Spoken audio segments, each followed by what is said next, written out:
Gordo, el repaso de la actualidad política que nadie querría escuchar. Buen día Aragón, buen día Teruel, buen día Sabiñánigo, comarca del Alto Gallego. Somos Julián Miguel García y David Pérez Villarroya. Y esto es Moliendo Gordo, desde Teruel para toda la nación. Empezamos, principiamos, es comencem.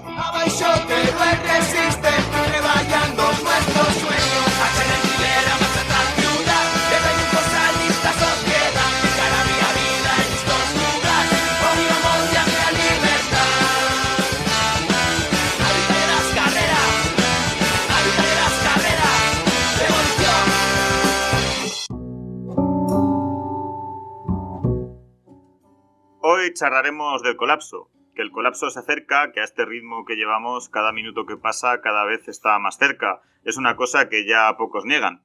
Eso se nota en las múltiples crisis que nos atraviesan, climática, de desigualdad, de cuidados, de producción y suministros. Pero no solo, la inestabilidad y la crisis también se traslada a los sistemas políticos y el aragonés, a pesar de la turra de la tierra de consensos, pactos y acuerdos, no es una excepción. Más claro, la crisis del par. El esperpento al que estamos asistiendo estos días, que cada día que pasa da más para una Barón Noir, baturro de tercera para Netflix, que para la reconstrucción de un partido central para entender el Aragón moderno. Es la confirmación de que el maremoto vivido tras el ciclo post-15M y la aparición de la nueva vieja políticas, lejos de amainar, se va a establecer como la nueva normalidad política, llegando incluso a llevarse por delante uno de los cimientos y pilares de este Aragón autonómico low cost, de vía lenta y falto de competencias y financiación en el que vivimos, el clavico de abanico, el Partido Aragonés Regionalista. El colapso del sistema político aragonés es de tal magnitud con la crisis del par que, le pese más o menos al lambanato, la tensión se mueve entre repetir un quadripartito ad infinitum o recomponer el espacio conservador y reaccionario aragonés para que el regionalismo aragonés desaparezca. Un sueño húmedo para el lambanato que, para cuando llegue ese momento, ya habrá hecho la amortización definitiva de ese espacio, reconduciéndolo definitivamente hacia un españolismo que no le quedará de aragonés ni las banderas. Un colapso del orden autonómico aragonés que cada día se parece menos al Ohio poliédrico que algunos han vendido y más a la Kansas del trumpismo. Así que, sin miedo, podemos gritar ¡viva el colapso! ¡Abajo el orden autonómico aragonés! Esto es Radio Monotes, esto es Moliendo Gordo. ¡Adelante! ¡Endavant! ¡Entavant!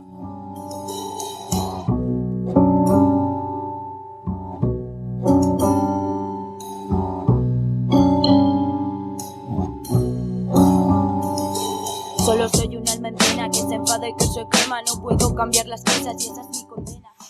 Bienvenides, benvingudes, bien plegades a una entrega más de Moliendo Gordo en Radio Monotes, el único podcast capaz de hacer posible la vuelta a la normalidad del par entre Arturico, los críticos y la nueva especie en juego, los díscolos a través de sus canciones y de los corazones que nos mandan. Elena Ayue en las stories de Instagram. Sí, Elena, te vemos que nos das corazones y nos ves mucho últimamente en Instagram. Que sepas que te esperamos con los brazos abiertos en Radio Monotes. Yo soy Julián Miguel García y me acompaña, como no podía ser de otra manera, una semana más, el Monoter, que solo es del sector crítico de Radio Monotes, sino que, aun siendo solo dos personas en este puto podcast y como buen heredero de la izquierda tradicional, está haciendo números para ver si monta de una vez por todas la corriente de los díscolos dentro de Radio Monotes. Fuerte bienvenida a David Pérez. ¿Qué tal, David? ¿Cómo estás? Pues muy bien. Vuelta al formato que nos dio la fama, Julián. Este 2023, feliz año, ¿aún se puede decir o no? ¿Cuánto tiene de margen el decir un año? Bueno, hasta el año nuevo chino, ¿no? ¿Has visto hasta pues ya ha pasado. El meme este de, ¿sabes que no? ¿Sabes el típico aliade? Dice, ¿sabes que en China el año nuevo es en febrero? Un tío aliade multicultural, ya. Del centro centrado. La red flag definitiva para no creerte a esa persona. ¿Vale? Aliade, uñas pintaditas, defendiendo feminista y luego contándote cosas de China. Porque se lo ha visto en el YouTube del Javier Cho o Javichu, o Javichu no, Javiercho. El tío este que está, ¿sabes qué te digo, no? Y si no lo sabes, pues búscatelo en YouTube porque es una pieza excepcional. Bueno, eso, has citado los fueguitos, los corazoncitos Sí, hemos quitado los fuegotis. que nos manda Elena Yue en Instagram. A mí me parece, luego lo vamos a tratar porque a mí me parece apasionante que los periódicos, mira hasta dónde ha llegado el parque, los periódicos, como es un partido tan central en Aragón, a priori, si no hubiese ido a más, como que hubiese quedado en 2 titulares y ya está, pero como que se ha hecho tan grande que lo tienen que seguir, ¿sabes? Han tenido que inventarse, han tenido que ir sacando conceptos, primero los críticos, ¿no? Primero Arturo y como decían los arturicos, como los estos que están en misa, pues los artúricos, y luego al final los díscolos.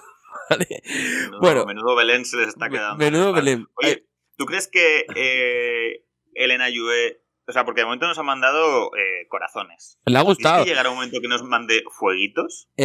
No lo sé. Esta? Desde aquí llamamiento a Elena Yue, que si nos escucha, que lo demuestre y que nos mande fueguitos. Y si nos manda fueguitos, pues ya tiene la entrevista. O sea...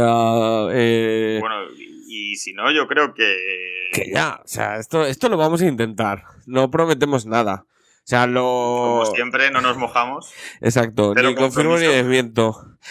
Porque, claro, como somos de nunca poner las expectativas demasiado altas porque la gente no se frustre. Todo lo contrario. Exacto, siempre por los suelos con Radio Monotes. Siempre perfil bajo, ¿vale? Perfil bajo e ir tirando. Que es lo que se pensaba Alberto Izquierdo, que, ¿no? Perfil bajo, no decir nada, ir pasando, te meto 300 militantes ilegales y ya hasta que se han calentado, porque claro, aquí hay mucha gente que se está perdiendo capítulos. Ya nos lo comentaba algún usuario por ahí por Twitter. Muy mal, porque todo esto lo estamos comentando casi minuto a minuto en nuestros Twitch. Pero bueno, hacemos síntesis para aquellos monoters que ahora hayan llegado. O sea, esto es como Juego de Tronos, y cuando empezó a ser famosa ya llevaba varias temporadas, ¿no? Entonces, claro, ahora la gente se tiene que poner al día. Exacto. Entonces, como hay que ponerse al día, ponemos un poco al día al personal. ¿Qué está sucediendo los resúmenes en el pack? De un minuto, ¿no? De cada temporada. Oye, antes de entrar con eso... Sí. ¿Puedo abrir un paréntesis antes de entrar con eso? Abrimos paréntesis. Comentamos otra vez, como hacemos siempre al inicio del programa. Sí, por supuesto. O sea, vale. Sí, podemos hacer promoción antes de las promociones. Abrimos paréntesis de promociones. Demasiadas paréntesis. Correcto. Estamos abriendo aquí. Pero bueno, la promoción, pues lo de siempre. Los que no llegasteis a la oferta de €1, pues mala suerte, porque se cerró la semana pasada. Pero bueno, que sepáis que el Patreon de Radio Monotes continúa abierto. Claro, se pueden seguir haciendo Patreons de 2,5, exacto, de 5 o de 15. O de 15. Cada uno tiene sus posibles recompensas. Entonces en patreon.com /Radio Monotes. Y en minúsculas. Ahí pueden ver los 3 paquetes que hay ahora mismo. Y las recompensas que tiene cada paquete. Igualmente, la gente que se haga Patreon ahora también podrá acceder a ese directo exclusivo que haremos para los Patreons. Equilicua. ¿Cuáles son las principales ventajas? Programas por anticipado, por ejemplo, el que sacamos esta semana, ya lo están disfrutando desde hace 2-3 días los Patreons. Entonces, por anticipado. Luego, pues claro, como comentaba Julián, en cada una de las categorías pues, tienes camisetas, tazas, participar en la comunidad virtual de Radio Monotes, etcétera. Eso cada una es exclusiva. Y luego hay otra que se comparte entre todos los Patreons, que es la que lanzamos con la oferta de €1, pero que independientemente de que hayas puesto €1, 2,515, eso es para todos, que es un directo exclusivo solo con los más monoters de la vida, que son los que nos financian esto, ¿vale? Y eso va a ser un directo muy especial porque va a ser, pues será en un bar o donde decidamos y será solo para esa gente. Se hará ese día, se podrá grabar para guardar recuerdo técnico, ¿no? De ese programa, pero no se publicará nada, es para los monoters y será algo especial, algo íntimo, algo, pues nos daremos unas copitas. Diremos más burradas que de normal. Exacto. Entonces, merece la pena, merece la pena. Y pues mira, sí, porque ahora ya no está a 1 euro, pero bueno, si vas a la de 2,5, pues mira, por nada, la cantidad de beneficios que tienes. Entonces, merece la pena. Merece la pena financiarnos y aparte de eso nos ayuda, pues por ejemplo, se están viniendo cosas muy interesantes, posibilidad de una gira, está ahí. Entonces, si tenemos un colchón, podemos afrontarla con más... Estamos también mejorando bastante la calidad de los directos, esto también hay que decirlo, porque claro, los 2 últimos los hemos grabado en vídeo. Estamos intentando que los directos tengan, ¿no? Pues también conciertos, claro, todo eso al final, claro, pues esa gente también come. Y eso se financia con vuestro esfuerzo. Y con parte de nuestro salario. Claro, exacto. Entonces... va un poco a pachas. De momento, como dice Julián, todo son pérdidas. Intentemos que no sean pérdidas. Ya está. Intentemos minimizar las pérdidas al menos. Es un dinero que te revierta a ti. O sea, nosotros de eso no nos quedamos nada. Igual pues mejoras técnicas, pero más allá de eso, es un dinero que reviertes tú para tu disfrute. Porque que hacemos un directo, ¡pam! Ahí es el dinero que tomamos aquí, va a eso. Va a organizar eso. Entonces, estás invirtiendo en ti mismo. No estás invirtiendo en Radio Monotes, estás invirtiendo en tu goce. Haz la mejor versión, consigue la mejor versión de Radio Monotes. Exacto. Eso por el lado de las cosas económicas. Luego, también existe la posibilidad de pedirnos merchandising. Si hay gente que yo que sé, que no quiere poner Patreon, pero que yo que sé, quiere una camisetica, una bolsa, etcétera, de las que pues ya ha ido muchas fotos, pero bueno, podremos volver a subirlas a redes sociales, ¿no? Y le apetece, pero no quiere estar pagando el Patreon, pues lo tiene sencillo. Nos escribe por privado y nosotros pues se lo haremos llegar. Eso como mecanismos de financiación básica de Radio Monotes. Han producido, aprovecho también, que claro, lo hacemos poco, por ASAPME, por el trapecio solidario de la asociación ASAPME, que son las que nos facilitan todo nuestro merchandising. Exacto, un hurra por esa buena peña, esa buena gente de trapecio, porque les deja de pistón. Y son gente muy, muy, muy extremadamente competente. Y nada, que además, joder, el merchandising está de pistón, queda muy, muy, muy chulo. O sea, que no hay motivos, no hay motivos. Eso en cuanto a la financiación. Luego está los nuevos formatos que estamos lanzando este año, ¿vale? Y acabamos con la turra, porque esto se está yendo un poco de madre. Que es el Twitch. Todas las semanas, más o menos 1 o 2 veces a la semana, comentamos la actualidad. Como la actualidad se viene bien cabrona, hay muchas cosas que comentar, que antes igual se acumulaban y se comentaban aquí, pero perdía un poco como la actualidad. Pues ahora ese formato, digámosle, demoliendo vivo que hacíamos, lo hemos trasladado a Twitch, con interacción, comentarios, etcétera. Nos lo pasamos muy bien en Twitch. Es más, quizás sea el formato del futuro, quién sabe. Pero bueno, mientras el futuro llega y no haya colapso, pues bueno, continuamos allí, pues eso, estar atentos a las redes sociales para los días que convocamos, o si no, directamente es entrar a twitch.tv/Radio Monotes, todo junto, y ahí le dais a la campanita, le dais al corazoncito y os avisará cada vez que nos enchufemos, ¿vale? Y ahí pues es muy divertido porque no solo estamos charlando nosotros aquí unidireccionalmente, sino que puedes ir dejando conforme vamos. Está el chat y vamos a ir dejando nuestros comentarios, comentamos en el chat, invitamos a gente muy interesante también, más de la cotidianidad, de la actualidad. Y vamos, nos lo pasamos de pistón. Entonces, por ese lado, yo creo que vuelven a sobrar los motivos para esto. Y con esto ya. Y con esto ya volvemos a eso. Cerramos el paréntesis, abrimos el paréntesis. Y volvemos a lo de Juego de Tronos. A lo de Juego de Tronos, al Barón Noir Baturro. Me ha gustado mucho ese concepto del par. ¿Vale? Para aquellos que se hayan perdido la crisis y ahora digan, hostia, que se está viniendo aquí y que yo no me había enterado de nada, resulta que el par fue postergando poco a poco el congreso que le tocaba porque había una pandemia, ¿vale? Y la cuestión es que, ya había dos facciones de facto. O sea, aunque eso luego se exacerbó y se separó más todavía en un congreso, pero había como dos grandes grupos.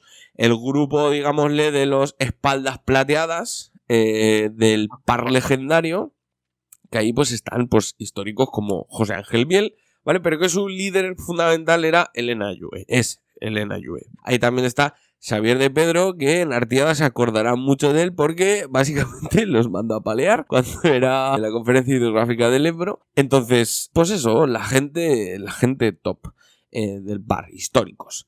Y luego estaba como la parte, digámosle, el núcleo de Arturo Aliaga, que digámosle que es el par pop, ¿vale? ¿Por qué? Fundamental, no es una cosa que les distinguiera mucho, porque por ejemplo Elena Ayue ha sido directora general de turismo con el cuatripartito, pero bueno, sí que había una diferencia y había críticas en torno al papel que debía jugar el par dentro del cuatripartito y a lo que ellos decían, a la disolución o falta de protagonismo del par, que, oh my god, si eso piensa la gente del par de su partido en el cuatripartito, no sé si la gente de Podemos y de Chuntaragositas se dan por aludidos, porque si el par no ha pintado nada en esta legislatura, hostia, en fin, en otros lares Que han pintado. exacto, no sé yo aquí, pero bueno, esto ya es cosecha mía. Sin salirnos del par, por irnos por derroteros. Entonces, allí había como esas dos facciones, el Congreso se fue postergando hasta que se fue produciendo.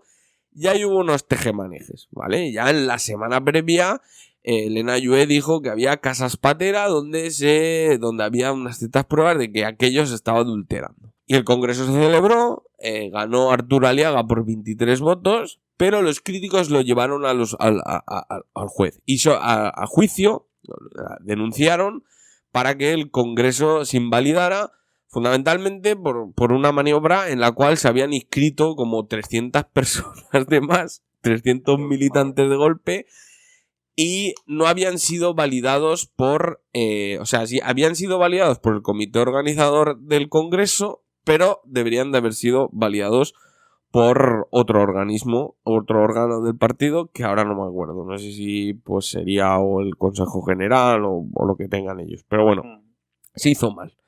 Y aparte con la peculiaridad de que como no sé cuántos de ellos, de esos 300, estaban pagados todos desde la misma cuenta, la cuota. Porque claro, y aparte faltaban DNIs y tal, pero bueno, o sea, que ahí el secretario general, que también en aquella época era Alberto Izquierdo, que aún lo continúa siendo, porque luego iremos con el capítulo Izquierdo, que es lo que ha pasado esta semana, pero pues bueno, básicamente entre él y otro que ahora no me acuerdo exactamente, pues pagaban los militantes, ¿vale? Y como que no pagaron todos en una, lo fraccionaron, pero vamos, que era el 80% y el otro un 10%, entonces algo ridículo, ¿no? Todo. Claro, o sea, pagar 1000 pavazos así porque sí, de las cuotas de 200 o 100 y pico de militantes, pues como que huele un poco a chamusquina. Huele fatal. Bueno, entonces, y esa parte no se había aceptado, y otras cosas, como por ejemplo fue que en el Congreso, generalmente Zaragoza, los compromisarios pesaban más, es decir, tenían más representación, y Arturo, pues evidentemente oliéndose la tosta de que iba a perder, eso lo modificó y hizo que Zaragoza perdiera poder, porque pues en Zaragoza los críticos tenían más poder, básicamente. Entonces eso se llevó, pues, ¿cuándo fue este Congreso? ¿El año pasado, no el anterior? Por ahí. Sí.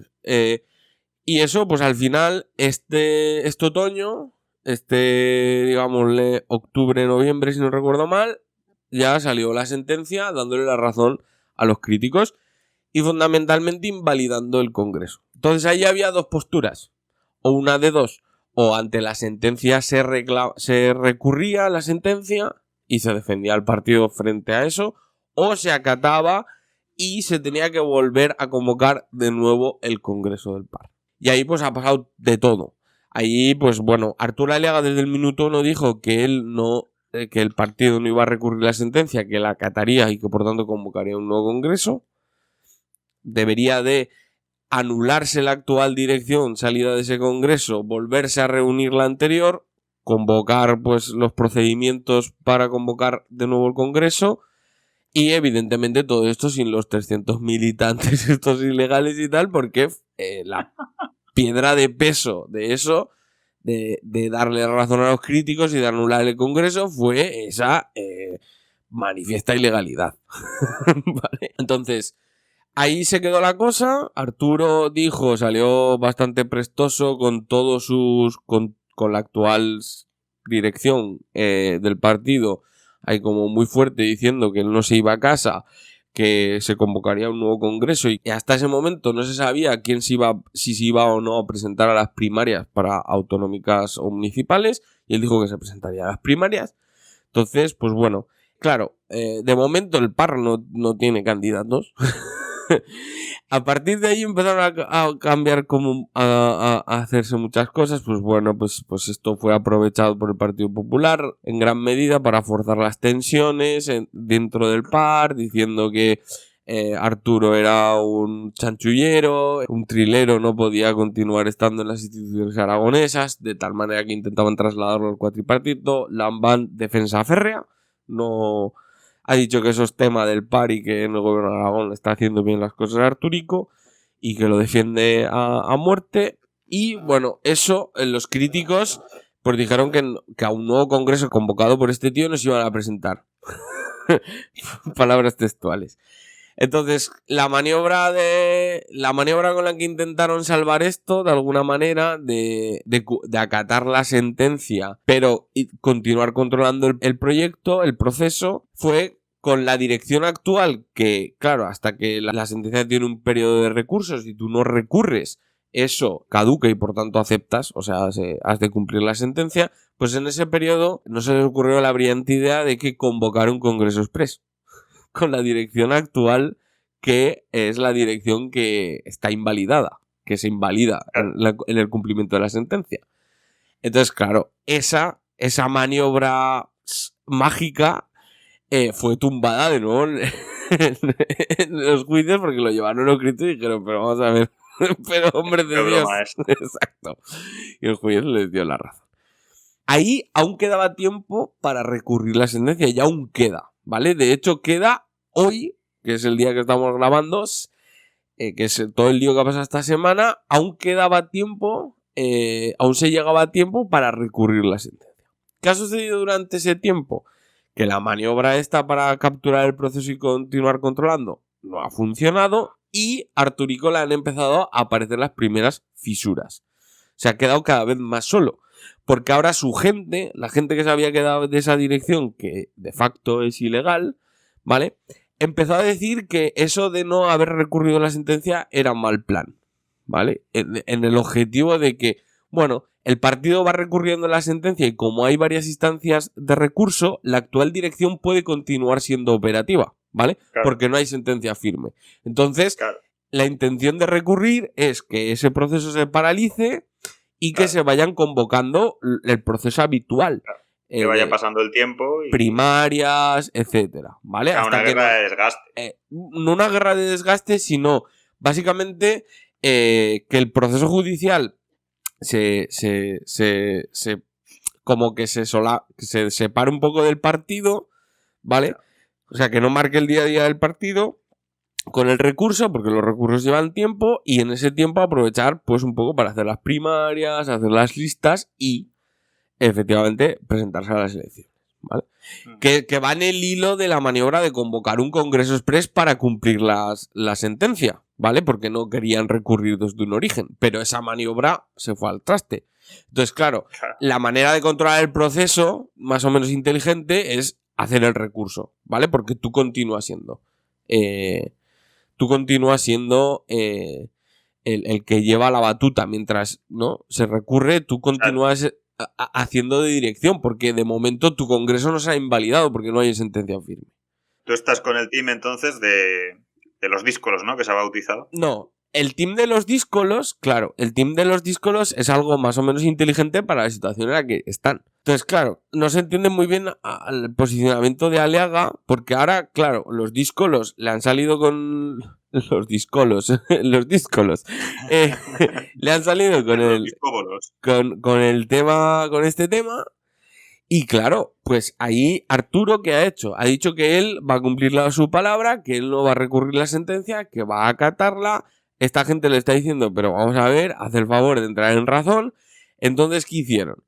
Que tú, por ejemplo, tú puedes provocar, esto en muchos partidos es una norma bastante extendida. Hay veces que, por lo que sea, el secretario general, no necesariamente porque es un totalitario de mierda, sino porque simple y llanamente o está ausente, o no llega, o lo que sea, o cualquier motivo, y si quiere tratar un tema, pues hay como dos maneras de convocar la ejecutiva de un partido, o bien que la convoque el presidente, el presidente o el secretario general, o que haya una mayoría lo suficientemente amplia, en algunos casos un tercio, en otros casos la mitad o lo que sea, de la dirección que fuerce eso. Está pensado como un mecanismo de garantía para que el presidente no haga lo que le dé la gana, fundamentalmente. ¿Qué ha pasado aquí? Que Arturo decía que no se iba a reunir para discutir el tema del recurso, ¿vale? Porque él había dicho que la sentencia no se recurría y que no había nada más que hablar, sino que acatar la dirección, o sea, acatar la sentencia.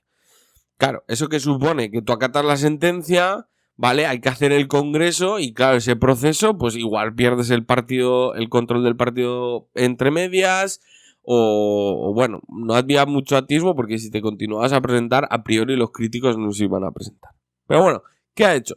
Pues bueno, le ha dado largas a ese porcentaje amplio de los que antes estaban con él, que ahora se llaman los díscolos, porque no quiere discutir el recurso, ¿vale? Entonces, para que un recurso sea aceptado a priori, o sea, venga del partido, pues tiene que, hostia, el secretario general tendrá que decir algo, ¿vale? Entonces, Aliaga no convocaba la reunión, no convocaba la ejecutiva. Entonces iba pasando el tiempo, y entonces, ¿qué hicieron los críticos? Presentaron el recurso a ellos. Sin permiso. Se reunieron, estaban de acuerdo, y los que estuvieron de acuerdo llevaron el recurso al juzgado. Sí. O sea, literalmente ha sucedido eso. Eso sucedió el lunes. Es muy de estas tradiciones medievales, ¿no? Que los nobles confabulan contra el rey cuando ven que el rey ya no... Cuando ven que el rey ya no está muy en sus cabales, ¿no? Y ya no puede con el enemigo de alguna manera, los nobles le hacen un motín. Exacto. Pues es un poco lo mismo. Ha pasado... La lógica es parecida, ¿vale? Porque ahora, ¿qué pasa? Que están como los críticos que ya un poco esta semana no pintaban mucho en la historia y han empezado a pintar mucho los díscolos que les dicen, que fundamentalmente eran los que acompañaban a Arturo en la directiva o en la ejecutiva, y ahora se han separado de él y han presentado el recurso.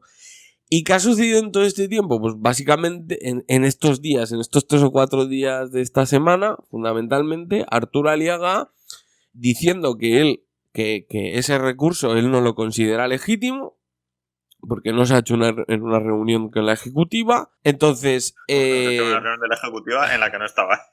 Exacto. Entonces, había como de plazo para convocar la ejecutiva, porque claro, si no, pues no sé si es por el tema de reclamar en el juzgado o porque si se cumplía la sentencia se acababa la dirección, se anulaba por el cumplimiento de la sentencia. Tenía hasta hoy para convocar esa reunión. Finalmente la ha convocado, que no sabemos en qué quedamos. Igual hay algo por ahí. Lo que sí que sabemos, mira, los díscolos del par se imponen, esto es right now, los díscolos del par se imponen a Arturo Aliaga en la ejecutiva y mantendrán el recurso. Y el juez ha admitido ese recurso. Con 18 votos a favor y 10 en contra, ganas quienes apoyan a Alberto Izquierdo. ¿Qué ha pasado con Alberto Izquierdo? ¿Vale? Que es el tercero o cuarto, el nombre propio de los díscolos. Y el presidente, en este caso Arturo Aliaga, avisa de que se abre un periodo de incertidumbre. Y bueno, la noticia dice: los díscolos del par mantendrán el recurso, claro, porque tú presentas el recurso, pero lo puedes retirar, o sea, O sea, aunque el juez te la acepte, creo que tú puedes decir, no, pues al final déjalo, ¿vale? Entonces, pues al final, pues la ejecución... Al final no lo quiero. Sí, eso pues tú igual que puedes retirar una denuncia. Entiendo que habrá ahí un mecanismo para hacer eso. No he estudiado Derecho. Yo no soy científico. Pues exacto, pero es probable, ¿no? Entonces, al final, pues eso, Arturo ha dicho que se abre un periodo de incertidumbre. No sabe, ni confirma ni desmiente. Seguramente, hombre, ya se está quedando demasiado solo. Pero bueno, ¿quién es Alberto Izquierdo? Eso iremos al final de la historia. Alberto Izquierdo era el presidente de la Diputación Provincial de Teruel, mano derecha, izquierda y del centro de Arturo Aliaga.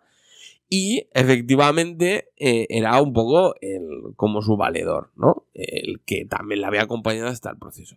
Y se había hecho un poco portavoz de los díscolos porque es un poco el que había iniciado estas reuniones paralelas donde Arturo Aliaga no las convocaba, no quería estar y tal, para recurrir.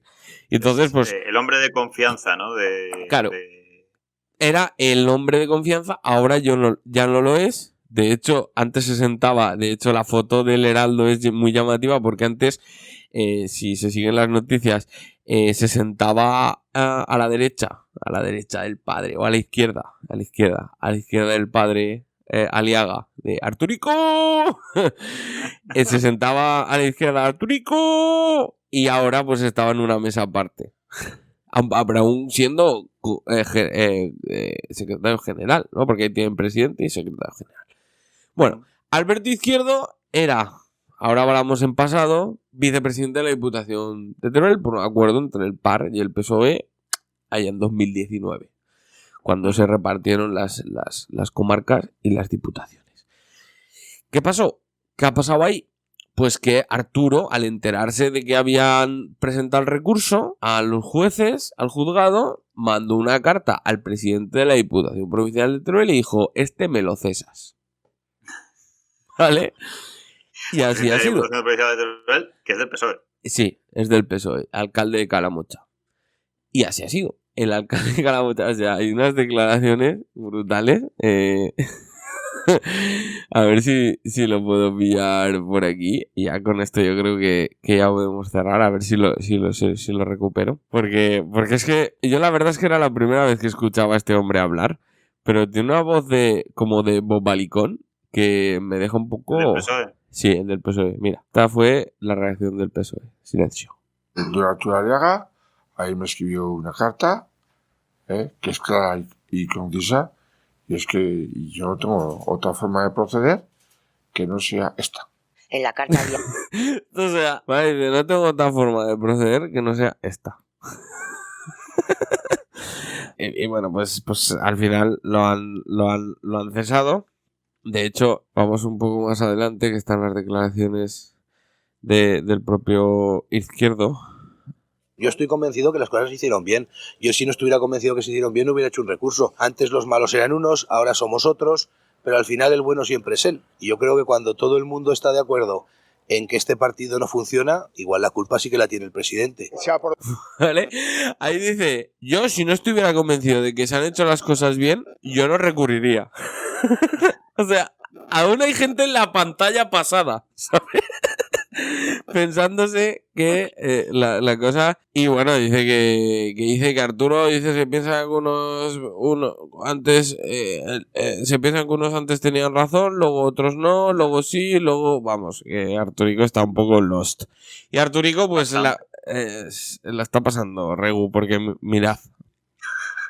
Producido un hecho insólito, esperpéntico, de que el presidente del partido aragonés, que soy yo, presenta en el juzgado un escrito pidiendo aclaraciones a una sentencia para cumplirla, y el secretario general de ese mismo partido presenta un escrito impugnando la sentencia. Pues claro que estoy afectado. De hecho, incluso ayer estuve en el cardiólogo. Claro que estoy afectado. ¿Vale? Claro que estoy afectado. Incluso ayer estuve en el cardiólogo. Y de momento así estamos. Al final han convocado la ejecutiva, han ganado los díscolos, se mantiene el recurso Y de momento Arturo dice que se abre... ¡Arturico! Se abre un periodo de incertidumbre. Veremos a ver cómo acaba esto. Y esto es un poco la síntesis. O sea, hemos contado la pantalla completa. La hemos contado porque no teníamos otra cosa preparada, ¿vale? Pero nos parecía oportuno porque igual hay mucha gente que se ha perdido entre tanta historia. Esto es muy de salseo y evidentemente pues nosotros que hacemos el ejercicio de leernos estas mierdas, pues os lo contamos, ¿vale? Para que estéis al día. Y luego está la de Ciudadanos, que en Ciudadanos, esto ya es como a nadie le importa ya Ciudadanos casi. Exacto. Prácticamente nadie del Ayuntamiento de Zaragoza quiere volverse a presentar con ellos. Y eso que estaban gobernados. Por lo que sea. Bueno, porque muchos de ellos estaban inscritos en una corriente crítica, han tenido el Congreso. Ah, bueno, por cierto, en el Congreso ha ganado nuestro concejal, nuestro magufo concejal osteópata preferido de Teruel, Ramón Fuertes, que se hizo... Nuestro estafador preferido. Exacto, que no solo te estafa laboralmente, sino también públicamente en las instituciones, contratándose a sí mismo y contratándose a la empresa de sí mismo en las áreas de gobierno del Ayuntamiento de Teruel, de dinamización empresarial. Mira si dinamizaba empresarialmente, que también dinamizaba la suya. Y de paso su bolsillo. Y te montaba, que por cierto, algún día habrá que preguntarse y habrá que hacer un ejercicio de investigación a dónde han ido a parar los hair tracks estos de cortarse el pelo. Rurales. Exacto, ¿dónde han ido a parar estos que se montó? O sea, Ramón se contrató a sí mismo para hacer la tarea de comunicación de una empresa que presentó literalmente en la puerta del ayuntamiento convocando una rueda de prensa y de encima para un servicio que nada tenía que ver con la ciudad de Teruel porque se iba a ofrecer fuera de la ciudad de Teruel.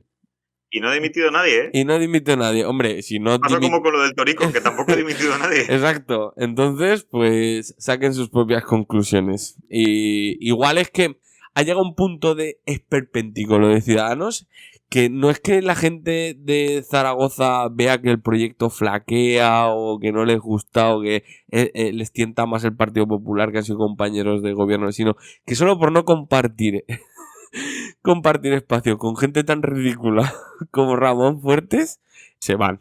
Dicen, mira, yo esto no lo aguanto más. Ya, no es ya ni una cuestión política, es una cuestión de... Igual se escriben ahora todos en el par. Por ejemplo, para resucitar el par. Bueno, hacen... economía circular partidista, ¿no? Porque hay muchos que salieron del par.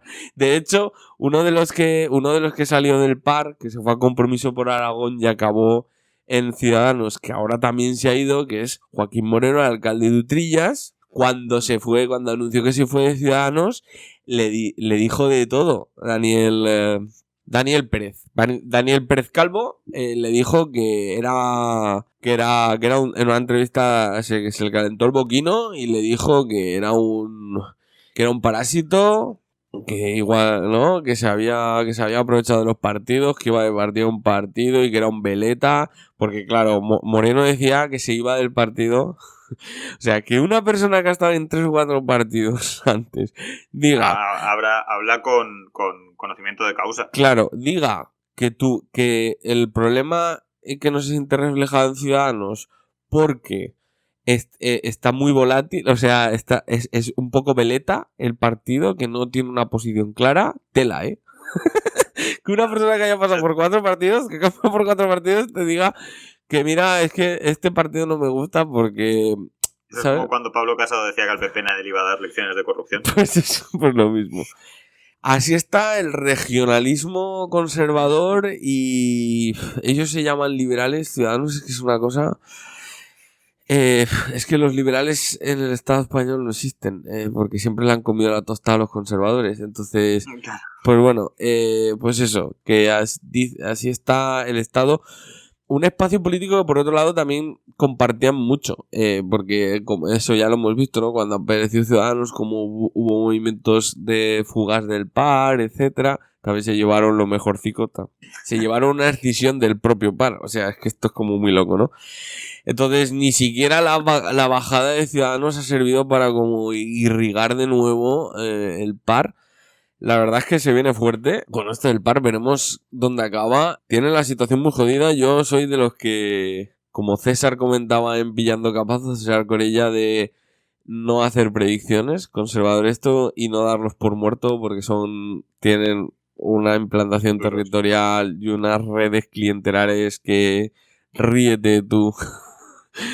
Ríete tú de muchas del sur de Italia, y vamos a dejarlo aquí. Pues bueno, va a costar mucho, pero aún así las están pasando canutas. Y no sé, a mí por un lado me da entre ya penica, sobre todo por Arturo, es decir, Arturo, pasó tu tiempo. Coge tus cuchillos y vete. Y dejamos la parte de las secciones y las comentaditas para adentrarnos en la parte seria del programa, donde charlaremos con una amiga del programa, de la que ya conocimos su faceta más veterinaria, ganadera, ecologista, feminista y rural. Y hoy, sin abandonar esa senda, charlaremos sobre su lado más literario y poeta. Bienvenida, benvinguda, bien plegada, Lucía López Marco, de nuevo a los micros de Radio Bonotes. ¿Qué tal? ¿Cómo estás? Pues muy bien, encantada de estar aquí otra vez con vosotros. Los que estamos encantados somos nosotros de que repitas otra vez en el programa. Siempre arrancamos situando un poco a nuestros monotes más despistados, y esta no va a ser una excepción, aunque ya has pasado un par de veces por el programa, pero ellos ya te conocerán por la parte de veterinaria, experta en ganadería extensiva y soberanía alimentaria. Cuéntanos por qué hablar de colapso con Juan Plegue o Colapso, y por qué hacerlo desde la poesía. Bueno, creo que estamos en un momento de emergencia climática en el que hay que hablar ya y tomar medidas ya muy rápidamente, y también de un colapso de la biodiversidad, ¿no? Y creo que hay que hacerlo desde la poesía. Bueno, no sé si hay que hacerlo desde la poesía o no. A mí me ha salido así desde la poesía. Cada uno que encuentre la vía de comunicarse y de expresarlo como pueda. A mí me ha salido con la poesía. Bueno, Juan Plegue o Colapso no es una obra cualquiera.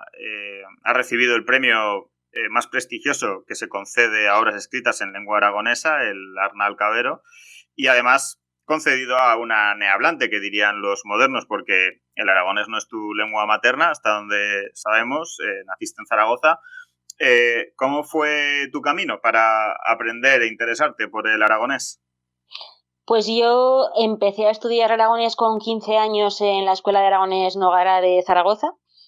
Y bueno, no sé muy bien, siempre había tenido mucho interés por el aragonés y por eso pues decidí estudiarlo, ¿no? Me gustaban mucho las lenguas en general y decidí apuntarme. No sé muy bien cuál fue el camino, pero sí, bueno, empecé muy joven. Eso sí que tenía mucha diferencia de edad con el resto de gente de mi clase, pero bueno, yo recuerdo aquella época con mucho cariño, ¿no? Y luego iba a dormir a casa de mi abuela, recuerdo, y recuerdo que me cogía libros en la biblioteca de Nogara, y cuando llegaba a casa de mi abuela cenaba, que iba los viernes de 7 a 10, cenaba y me ponía a leer libros en aragonés, ¿no? Y bueno, yo animo a todo el mundo a que estudie esta lengua, ¿no? Porque, bueno, es la nuestra, tenemos todavía un pozo muy fuerte de ella en el castellano que hablamos en todo Aragón, y bueno, es la única forma de recuperarla. Un planazo de viernes por la tarde para un adolescente de 15 años, de 7 a 10, ir a aprender aragonés. Sí, la verdad es que lo piensas y dices, joder, era un esfuerzo, pero bueno, luego tenía el resto del fin de semana para salir. Sí.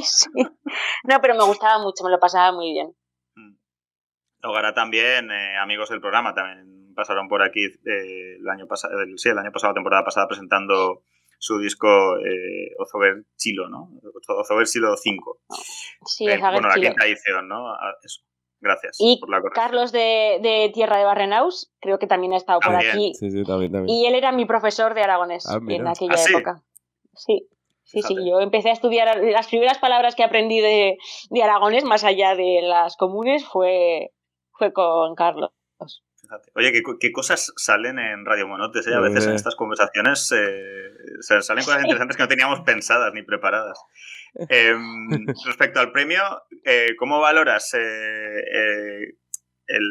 este premio de Arnal Cabero para Quan Plego Colapso? Bueno, yo me presenté porque creo que hay que presentarse a los premios que salen en aragonés. Yo hace muchos años me presenté a un premio que era el concurso de coplas en aragonés del Ayuntamiento de Zaragoza. Lo gané, el año siguiente me volví a presentar y ya fue el último año que hubo convocatoria, ¿no? Porque cuando entró Zaragoza en Común, Fernando Rivares, que era el concejal de Cultura, se cargó el único premio en aragonés que tenía el Ayuntamiento de Zaragoza. Vaya. Que también creo que hay que recalcarlo porque siempre parece, ¿no?, que cuanto más a la izquierda más se apoya la lengua y no. Y eso es algo, era un concurso que te daban 300 euros por el premio, o sea que al Ayuntamiento de Zaragoza no le suponía nada. Y se lo cargaron, ¿no? Y la excusa que ponía Fernando Rivares era que se presentaba muy poca gente, sobre todo comparándolo con el de castellano. Eso va a pasar siempre, o sea, jamás a un concurso que haya versión en aragonés y versión en castellano se va a presentar el mismo número de gente, igual que entre catalán y aragonés, porque hay mucha más gente en Aragón que habla catalán que gente que habla aragonés. Que esto también creo que es importante recalcarlo, porque muchas veces se nos olvida que en Aragón también se habla catalán y no se es menos aragonés por ello. Entonces, yo ya el año pasado me hubiera querido presentar, pero no me dio tiempo de preparar nada, y este año tenía muy claro que quería presentarme para que hubiera un número amplio de obras y que en el futuro no pudieran decir que lo quitaban porque había poca gente, ¿no? Que es como una excusa muy barata. Y yo no me esperaba presentarme. Yo escribí este poemario de propio o sea, en cuanto salieron las bases me puse a escribirlo y me salió en forma de poemario, pero yo en principio quería escribir otra cosa en forma de prosa, pero así haciendo lluvia de ideas no me salían poemas y salió un poemario y al final gané el premio, ¿no? Pero bueno, pues ha salido así. La verdad es que estoy muy contenta con la acogida que está teniendo, el impacto que está teniendo, ¿no? Y sobre todo porque gracias a este poemario, se está llevando el aragonés a espacios en los que yo nunca hubiera pensado que iban a dar difusión al aragonés, ¿no? Como por ejemplo el programa Tempero de Aragón Televisión hizo un reportaje sobre el poemario que quedó muy chulo y me parece, vamos, yo estoy muy agradecida de que hayan dado voz al aragonés en un programa de máxima audiencia en Aragón Televisión como es Tempero, ¿no? Y bueno, pues yo muy contenta estoy con este premio. Fernando Rivares con los mismos argumentos con el aragonés que con el Luis Buñuel, ¿eh? Ojo, cosas que no cambian. Y luego otra cosa, me he visto la entrevista de Tempero, está muy bien haber llegado a eso, pero y entiendo que harían preguntas para su target, que no estará muy acostumbrado a este tipo de cosas, pero cuando a ti te preguntan ¿y por qué en lengua aragonesa? ¿Qué cara se te queda? Desde la televisión pública aragonesa, claro. Bueno, pues yo entiendo que es una pregunta que mucha gente se hace, ¿no? ¿Y por qué en lengua aragonesa? Yo, como os he dicho antes, yo más de media vida hablando aragonés. Entonces estoy muy acostumbrada a preguntas que dices, pero ¿por qué me preguntas esto, no? Que cada vez se hacen menos. O sea, yo he escuchado muchas veces a la gente decirme, ¿y por qué estudias aragonés y no inglés? Y entonces les dices, no, es que también he estudiado inglés. Y una cosa que yo cuento siempre es que yo aprobé un examen en el Erasmus en Alemania gracias a saber aragonés, un examen en alemán, porque era un examen de anatomía patológica. Yo tenía que identificar un órgano que no conocía el nombre en alemán y gracias a que es muy parecido al aragonés, que en aragonés es Mielsa, en aragonés es Milz, pues gracias a ese saco de desastre, ¿no? Que te permite el hablar diferentes lenguas, que tienes un vocabulario que, bueno, pues buscas ahí, ¿qué palabra se parece a esta? Pues me sale esta, ¿tiene sentido? Sí, voy a probar. Pues yo gracias a eso aprobé un examen de anatomía patológica en alemán. Entonces le cuentas esto a la gente y la gente dice, pues igual sí que sirve para algo hablar aragonés, ¿no? Igual sí que tiene sentido el escribir en aragonés y el darle difusión a esta lengua. No quiero dejar pasar la oportunidad con respecto a lo de la cancelación por parte de Zaragoza en Común. La izquierda alternativa censurando cosas porque son minoritarias. ¿Qué cosas? Que, claro, no sé. Bueno, vamos a parar de reparos. Siempre ha sido hegemónica y mainstream, ¿no? Entonces no lo entienden. Bueno. O sea que fue una cosa, el poemario fue una cosa, por cómo has contado que que te salió bastante espontánea, digamos, ¿no? O sea, Sí. que también tiene su encanto, supongo, ¿no? Que te saldría, me imagino, como muy visceral. Sí, a ver, es verdad que son cosas como que yo les tenía dadas muchas vueltas y de hecho hay uno de los poemas que yo hacía tiempo que quería escribir, pero nunca... También la cosa con la maternidad, yo antes ya no tenía tiempo de nada porque tenía muchas cosas y con la maternidad pues todavía tienes tiempo de menos, ¿no? Y siempre pues yo a mí excusas de estas de me quiero presentar a esto y por mis narices que me presento, aunque no duerma, como pasó con el poemario, ¿no? Yo el cuaderno donde escribí el poemario lo compré en Madrid, que tuve un viaje de trabajo, un 30 de junio. Y el plazo para entregar las obras creo que acababa el 15 de julio o algo así. Entonces yo en 2 semanas escribí esos poemas durmiendo muy poco, pero fue, bueno, pues eso, cosas que ya les tenía, ¿no? Como muy reposadas y dadas muchas vueltas. Y yo empecé a escribir, a hacer como lluvia de ideas y salió este poemario que sí es... Yo creo que es muy visceral, pero también, como está escrito desde la mirada de la maternidad, siempre es muy visceral, ¿no? También yo por lo menos lo vivo así. La maternidad yo creo que es muy pasional y muy visceral. Hablabas antes, comentabais antes, David y tú, ¿no? Estáis hablando un poco de, que tú ya llevas más de media vida, ¿no? Desde que empezaste a aprender aragonés, un poco también de las barreras, ¿no? Y de esas, no, ese tipo de preguntas de, ¿y por qué aragonés y tal, ¿no? Un poco hablando también de estas barreras con la lengua, ¿crees que continúa habiendo una barrera mental y quizá muchas veces política entre neohablantes y hablantes nativas que dificultan la recuperación del aragonés? No. Yo no lo vivo así. También es verdad que yo vivo en una comarca en la que hay hablantes nativas. Yo he tenido muy buena acogida por parte de las hablantes nativas y creo que hay más barreras, sobre todo entre neohablantes, aunque no solo, pero entre distintas familias del aragonés creadas de, pues, cada uno defiende su bandera y su forma de escribir y su forma de hacer, ¿no? Creo que están ahí más las barreras que entre neohablantes y no neohablantes. Antes puede que fuese más, que hubiese más distancia entre unos y otros. Creo que con los años eso se ha roto bastante y ahora el problema está entre tú eres de este bando o te identifico con este bando y yo me identifico con este otro. Somos enemigos, vamos. Puede haber alguien anti-lengua aragonesa con el que sea menos enemigo que contigo porque tú escribes con zetas y yo no, bueno, cosas así, ¿no? Que me parece muy triste. Yo creo que el aragonés lo estamos matando los propios hablantes por estas barreras que nosotros mismos ponemos. Esto es algo, aquí vamos a volver un poco a lo que Julia Cámara llama el podcast valenciano de política turolense. No sé si David estará de acuerdo, porque con el valenciano yo creo que esto ha pasado bastante. O sea, en Valencia, en el País Valenciano, se ha utilizado mucho como que, sobre todo, explotado por la derecha, que el valenciano y el catalán eran cosas pues que, no tenían absolutamente nada que ver y que cualquier coincidencia entre uno y otro, cualquier similitud era una cosa completamente fortuita, ¿no? Poco menos. Uh-huh. Y aquí con el valenciano, David sabrá más que yo de esto, también hay ahí como, ¿no? Que según qué regiones utilizan según qué palabras o según qué formas de escribir, y yo creo que ahí también hay ciertas rencillas también con respecto a la normalización de la lengua, ¿no? David, lo digo porque... Bueno, ahí lo que pasa fundamentalmente es que, y es una operativa que suele pasar en las lenguas minorizadas, es que, y esto por ejemplo con el tema del chapurreado, el catalán también lo vemos en el Matarraña y en múltiples en otras comarcas del Aragón Oriental. Pues ahí lo que sucede es que tú lo que haces es una operación que hace como extremar el localismo para básicamente romper la reproducción de la lengua. Entonces tú ya no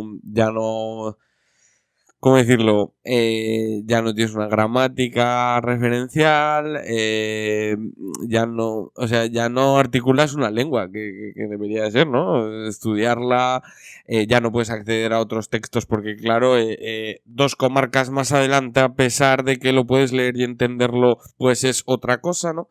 Y es una cosa que mucha gente que está en contra de es un topo, es una manera que han utilizado la gente que generalmente está en contra de las oficialidades de las lenguas minoritarias, etcétera, minorizadas, perdón, como la manera de hacer, como la manera de no parecer que están imponiendo el castellano, para ser claros y rasos.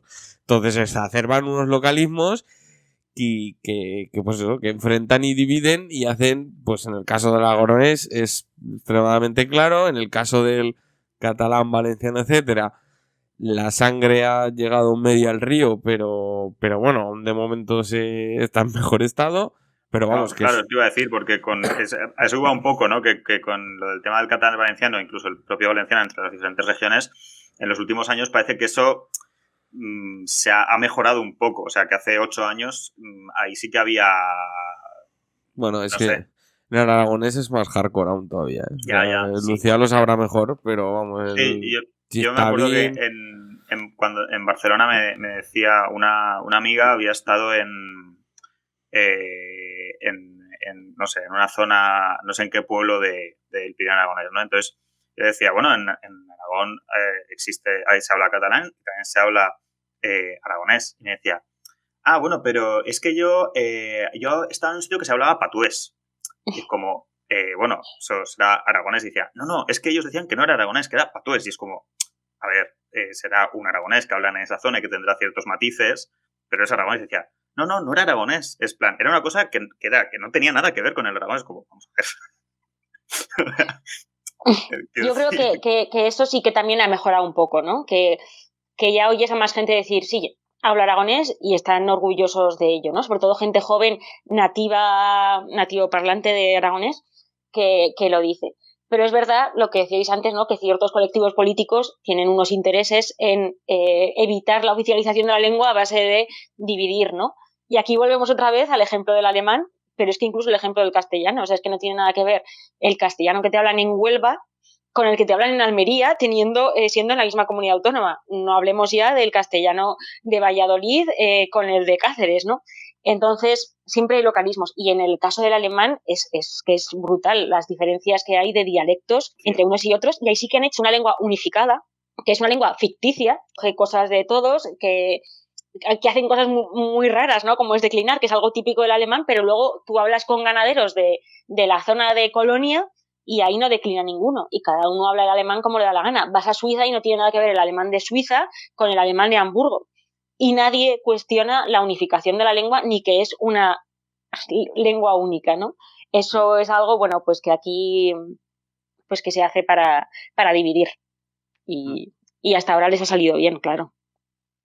¿Tú crees que este tipo de premios, ¿no? Este tipo de concursos como el que quitó Zaragoza en Común o este de literatura pueden fomentar quizá que esa situación mejore? Digamos, no sé exactamente cuáles son las normas, no sé si hay que escribir acorde a una gramática o hay cierta flexibilidad o cierto margen a que cada uno emplee a lo mejor quizá expresiones más propias de su territorio. En la grafía, en el Arnal Cabero, que es el que he ganado yo, sí que no te obligan, pero te dan muchos puntos por escribir en la grafía de la Dirección General de Política Lingüística. O sea, y no limita, pero limita. Y luego no hay ningún tipo no te piden nada de escribir en una variedad u otra, de unificado o no. Cada uno escribe en la variedad que quiere. Ahí no hay ningún tipo de limitaciones ni dan puntos por nada. En el que yo me presenté de Zaragoza, que dejó de existir en el año 2016, no recuerdo que hubiera ningún tipo de limitación en este aspecto.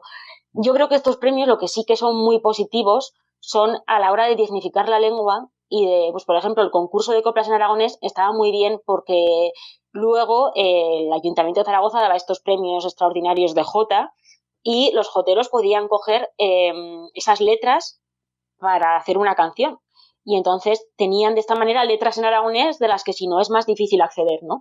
Y yo lo que estoy viendo con el Arnal Cabero, ahora que lo estoy viviendo en primera persona, o sea, como hablando yo hasta ahora lo había vivido desde el lado de beneficiarte de que una vez al año te garantiza el tener una obra en aragonés y entonces pues tener una obra continua, ¿no? El poder disfrutar de esas lecturas, pero ahora desde el bando de escritora lo que estoy viendo también es que tiene un gran impacto a la hora de dignificar la lengua y dar a conocer la lengua, ¿no? Porque, por lo menos en mi caso, se le está dando mucha difusión. También es verdad que hay gente que me conocía por el blog y demás, y eso me ha permitido llegar a un público más amplio, pero sí que se le está dando mucha difusión y la gente ve gracias a esto que hay literatura en aragonés, que pueden acceder a ella fácilmente, que puedes comprarte el libro o puedes ir a una biblioteca pública en Aragón y si no lo tienen pueden pedir el préstamo interbibliotecario o pedirlo directamente al gobierno de Aragón. Bueno, pues como que es una forma muy fácil de poner la cultura en aragonés al alcance de cualquiera en Aragón, ¿no? Y yo creo que eso es algo súper valioso y que no podemos perder. Entrando un poco más ya en el propio poemario, tú, Aluenga o Territorio, Invisibles y O Colapso son las secciones, ¿no? de este poemario, un poemario en el que miras y cuestionas y proyectas futuro revisando el presente y el pasado desde el feminismo, la maternidad, el territorio, la lengua y la preocupación y la lucha contra el cambio climático. En un tiempo donde la cancelación del futuro y el realismo capitalista parecen la única norma y las distopías la única manera que tienen de que naturalicemos un futuro siempre a peor. Tú nos invitas desde el minuto 1 del libro a todo lo contrario. Recito, ¿no? Somos a las puertas de un colapso, pero encara somos a tiempo de plantar futuro, de soñar despiertos, de sentir afritad en nuestros cuerpos, en nuestros rostros. Perdón por la pronunciación del aragonés, por mi parte. Cuéntanos, Lucía, ¿es imposible afrontar un futuro con algo de garantías frente al colapso desde el no future que nos gobierna? Bueno, yo creo que siempre hay esperanzas de cambio, ¿no? Pero sí que tenemos que actuar. Entonces, es verdad que a nivel político, pues sí, se hacen eco de ciertos eslóganes porque les interesa y se hacen ciertas cosas, pero no se están llevando a cabo grandes medidas que lleven a impactos realmente positivos para evitar este colapso o para evitar, bueno, pues el derrumbe en general, ¿no? Porque es el colapso climático, pero también la pérdida de biodiversidad, la pérdida de cultura, la pérdida del medio rural, ¿no? Es un poco todo. También a nivel individual creo que venimos de una cultura colectiva que hemos perdido muy recientemente, ¿no? Pero ahora mismo somos una cultura muy individualista y entonces pues nadie quiere quitarse de viajes en avión, ¿no? Es mucho más fácil echar la culpa a las vacas antes que decir, bueno, igual si no cojo tantos aviones, si no me voy de vacaciones a Islandia todos los años, a Islandia un año, otro año al Caribe, yo qué sé, ¿no? Pues que sería más fácil. Y por supuesto yo creo que tenemos que darle una vuelta a cómo está estructurada la sociedad en la que vivimos demográficamente, ¿no? No es sostenible el seguir manteniendo macrociudades mientras los pueblos se van deshabitando y el territorio se va deshabitando. Entonces creo que estamos a tiempo, pero tenemos que reaccionar rápido. Claro, no solamente tampoco los viajes en avión de la gente que se va de vacaciones, que al final la precariedad tampoco permite a todo el mundo coger tantos aviones. Al final eso está, yo creo, bastante polarizado con gente que puede coger muchos aviones y gente que no. Sí. Sino también lo que acabas de decir, ¿no? El modelo productivo también que condiciona que todos vivamos en Madrid o todos vivamos en Barcelona o todos vivamos en Valencia y que es un modelo productivo basado en producir por producir y en no tener muchos remilgos con la contaminación, ¿no? Y pasa también incluso con la ganadería, no tiene nada que ver unos tipos de ganadería de macrogranjas que tienen mucho más impacto con la ganadería extensiva, que es mucho más sostenible. Sí, luego también, ¿no? Está esa mirada del medio rural como la eterna despensa. Para producir alimentos, para producir energía, para producir lo que sea que necesitemos mañana, tenemos ahí esa gran estepa que cuanta menos gente haya, menos problemas tendremos para instalar lo que nos dé la gana y sin que la gente se nos queje, ¿no?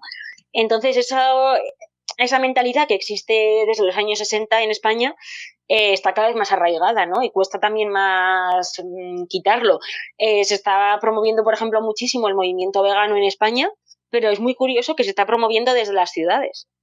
Y muchas veces con una mirada, bueno, muchas veces en el 99% de los casos con una mirada muy urbanocéntrica y de espaldas completamente al medio rural, ¿no? Entonces dices, bueno, igual la dieta vegana per se no es la solución, porque no es lo mismo, igual contamina más un aguacate que viene de Latinoamérica o que ha necesitado un montón de litros de agua para producirse en Granada, que comerte carne en extensivo de cercanía, ¿no?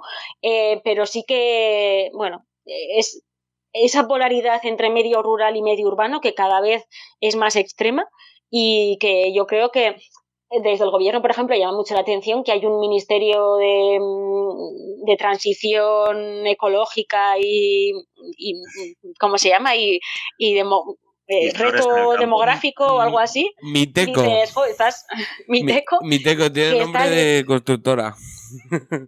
Sí. Pues no, dices, muy bien, está muy bien, pero luego no quieres más que hacer macroparques de placas solares y ahí te da igual el reto demográfico, ¿no? O sea, ahí te quieres cargar a la gente. Luego sacas la posibilidad de hacer una agencia espacial en una zona que haya perdido población, bla, bla, bla, bla, bla, bla, y lo mandas a Sevilla, que es el cuarto municipio en habitantes de España, y dices, pero vamos a ver, o sea, ¿a quién estás tomando por tonto? Pues igual es que la mayoría de la sociedad también opina de esa manera, ¿no? Y les parece que realmente el que Sevilla sea la cuarta capital más grande de España es realmente un reto demográfico y que lo necesita más que Teruel, ¿no? No sé, creo que si no cambiamos esta mentalidad, pues creo que vamos camino de la extinción muy merecidamente. Yo, rompiendo un poco también una lanza por los veganos, lo siento, no me puedo morder la lengua, creo que con el veganismo pasa como con tantos otros movimientos, ¿no? Que es cierto que hay una visión bastante urbanocéntrica.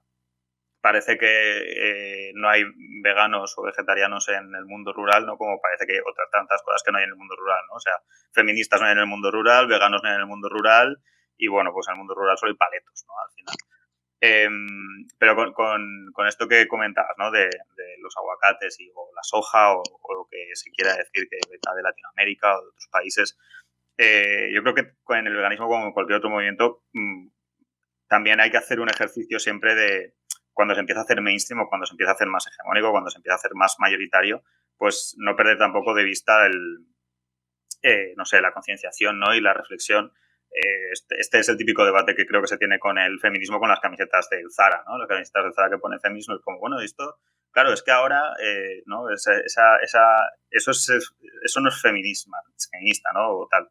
Pues bueno, supongo que todos los movimientos juegan siempre con esa doble, ¿no? Con hacerse más grandes, con expandirse y a la vez desarrollar también el sentido crítico, ¿no? Y no estar comprando todos los días bandejas de Eura, aguacates de Ecuador y quinoa, ¿no? Y no sé qué.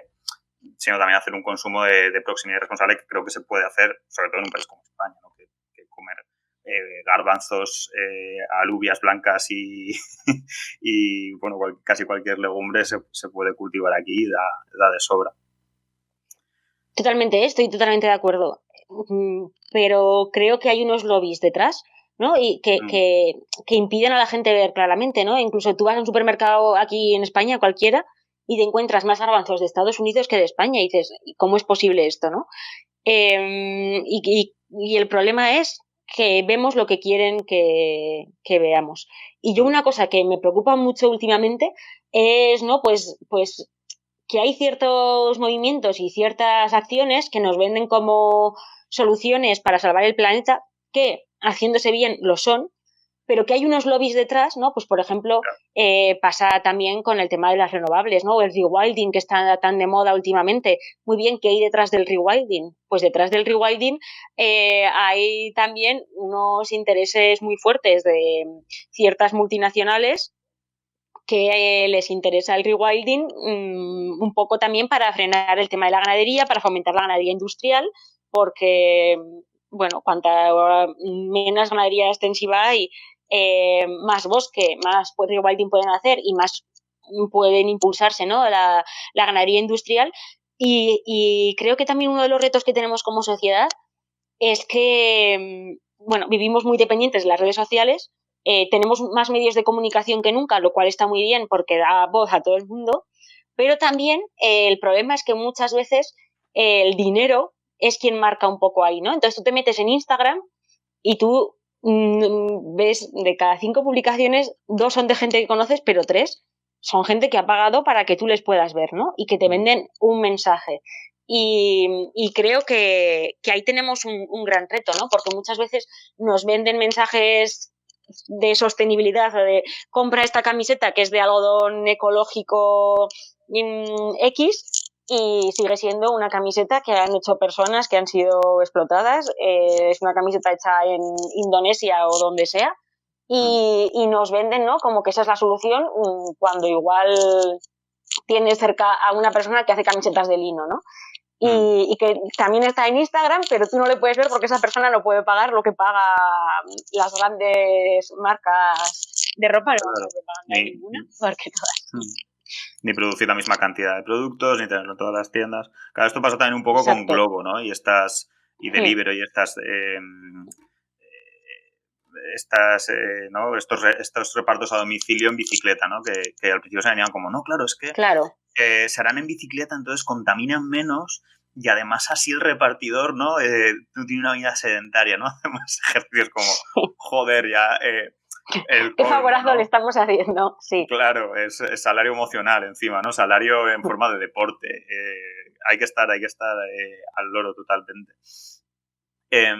Volviendo un poco a las preguntas que te estábamos haciendo, volviendo un poco al poemario, te queremos preguntar también si tu propuesta es una revuelta contra esa apatía, esa indiferencia, esa tristeza y ese cansancio que reina en nuestra cotidianidad con respecto a lo que hablábamos antes del colapso y el no future que nos gobierna. Sí, yo creo que sí. Y luego lo mezclo con otra apatía generalizada que yo siento como hablante aragonés, ¿no?, que es la de los propios hablantes de la lengua, ¿no? Yo creo que hay distintas secciones en el libro que puede que para la gente en general no tengan mucho sentido, que no se hilen bien, pero es que yo no veo mucha diferencia entre el devenir lingüístico y el devenir ambiental. Yo creo que en ambos casos los causantes somos las propias personas, ¿no? Cómo nos autoengañamos las personas con pues lo que comentábamos antes del medio ambiente, y en el tema del aragonés, pues cada uno con su bandera, su grafía, sus movidas, se piensan que son superiores al de al lado, que usa otra grafía, otra esto, y hay mucha...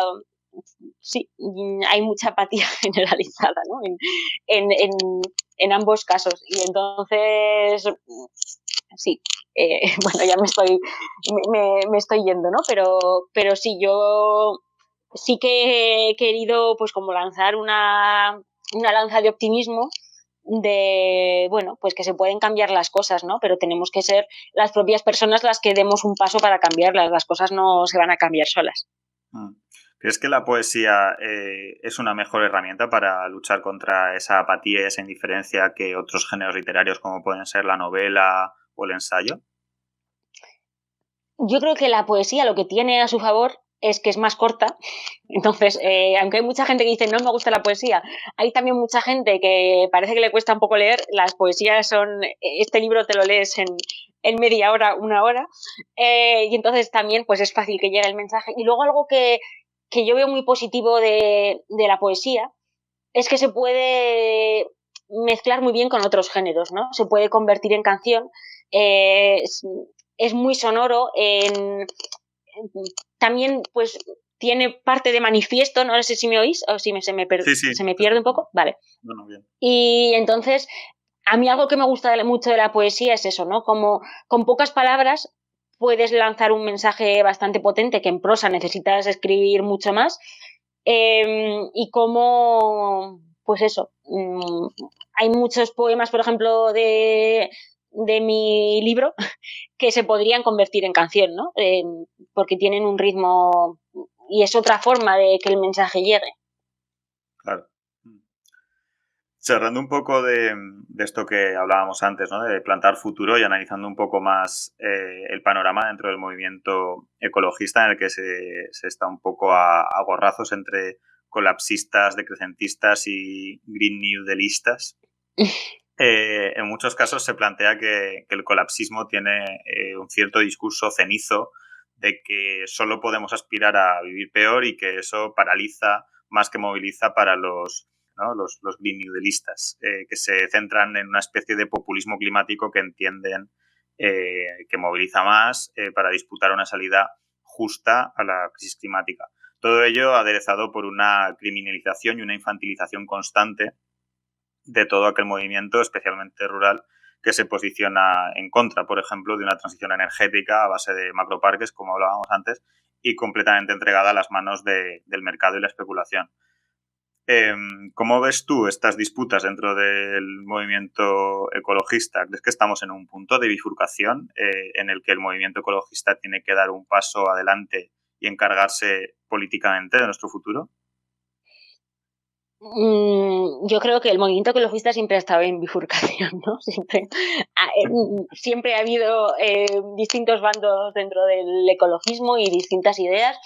Y creo también que ese discurso derrotista o del fin del mundo, que a veces también es necesario para... O sea, que a veces tienes que ponerte en un extremo para llegar al centro, ¿no? Digamos que para conseguir llegar a acuerdos y convencer a la población tienes que ponérselo muy negro para que avancen algo. Si les dices que tienen que mejorar un poquito, no cambian nada, ¿no? En cambio, si les dices, mira, si no haces esto, nos vamos a extinguir en 10 años.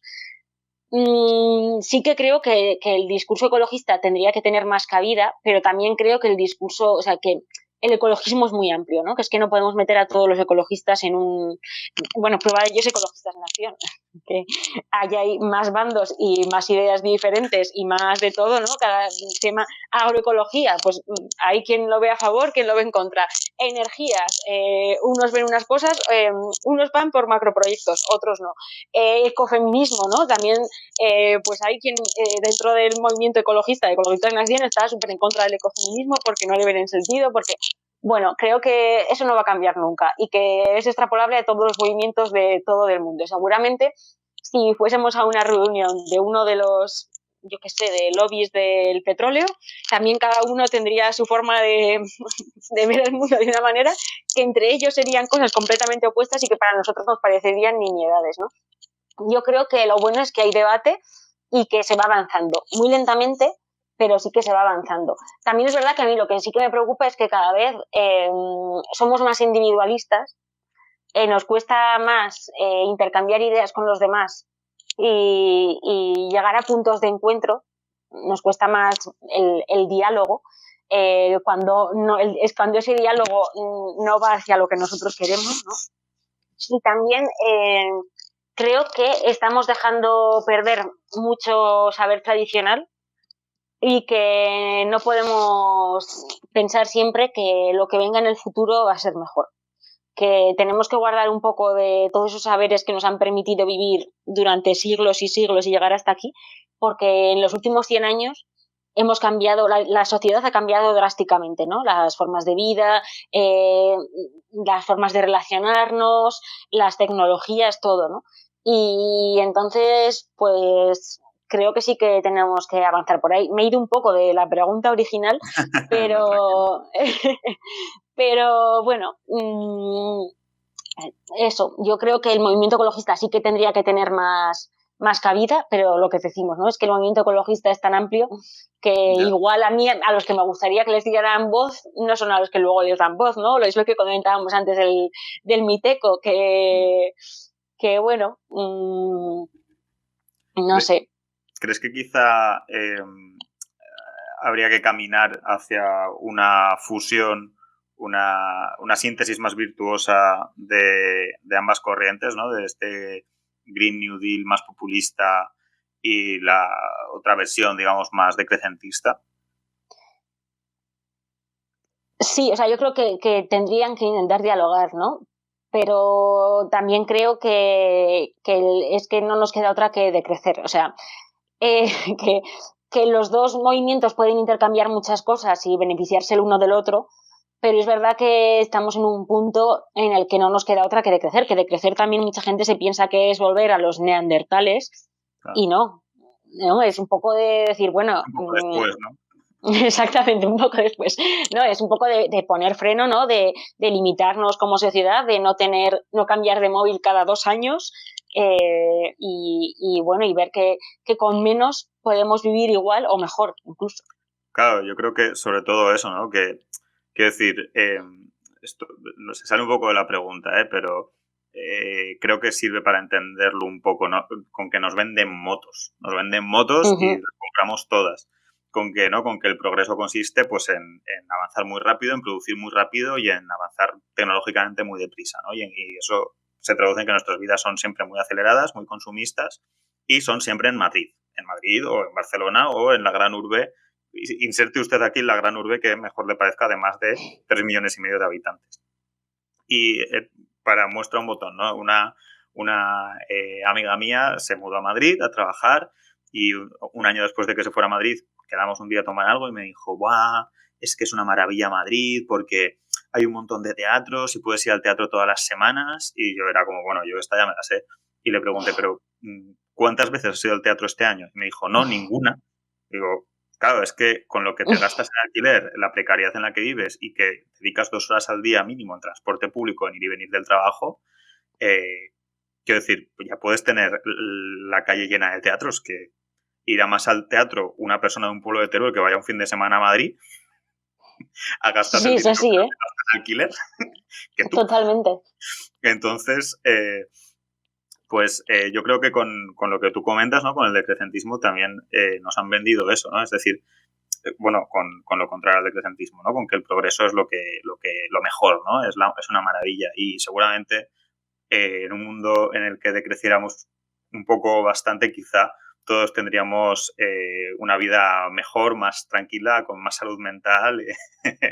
Sí. Y eso, quizá eso se plantea poco, o bueno, no es que se plantee poco, sino que lo otro se lo come, ¿no? Pero seguramente lo que tú dices, que no sería una vida igual de buena, sino que probablemente sería una vida mucho mejor para la mayoría. ¿Tu poesía en torno al colapso crees que es la demostración de que ese mito cenizo y desmovilizador no es cierto, del decrecentismo? Pues no lo sé, no, eso no sé si soy yo la persona para juzgar mi propia poesía. Está mal que yo lo diga, pero... Pero bueno, sí que creo que yo no sé si mi poesía lo consigue, pero que se pueden decir las cosas de otra manera, en otro tono y llegar a la gente, ¿no? de otra manera. Es verdad que muchas veces el decrecentismo se relaciona con señores mayores canosos que vienen a darnos lecciones de cómo hacer las cosas porque ya han vivido por esto, ¿no? Y ahora vienen a decirnos a los jóvenes cómo hacer las cosas. Pero no, yo creo bueno, que se pueden decir las cosas de otra manera y que hay muchas formas de promover el decrecentismo. Yo ese libro lo intento, no sé si lo consigo, si os ha llegado ese mensaje, entiendo que sí. También sois personas ya sensibilizadas, entonces no sé qué impacto tendrá en gente no sensibilizada, ¿no? Pero bueno, no sé si el libro lo consigue, pero estaría bien que lo consiguiera. Con lo que decías de los señores mayores y canosos, ¿qué no parece una cosa en la que señores mayores y canosos nos dicen qué hacer con nuestras vidas, ¿no? O sea, ¿qué se libra de eso? Yo creo que nada, ¿no? La maternidad y los cuidados son el punto de partida de tu poemario, un cierto anclaje y brújula que muestras, por ejemplo, en el poema En este mundo incierto, que dice... En este mundo incierto yo solo sé una cosa, que lo que más quiero ye que sigas feliz, que veigas o mundo, que ames y te amen, que nunca no t'oblides, que es o resultado de una ecuación feita de generacions d'amor que vencieron o tempo deixando a suya simien a esta terra. a esta tierra. Perdón de nuevo. Me cuesta un poco leer en aragonés en voz alta. Bueno, creo que se ha entendido. Estas semanas, aunque desde que reapareció la ultraderecha es casi cotidiano, estamos viviendo de nuevo una disputa por la maternidad y los derechos reproductivos de las mujeres desde la superioridad y el privilegio del hombre blanco, cis, hetero y canoso que nos comentabas antes, que no sabe mucho de embarazos. ¿Crees que es la maternidad un punto de anclaje para este mundo incierto y bruto pecuela del colapso?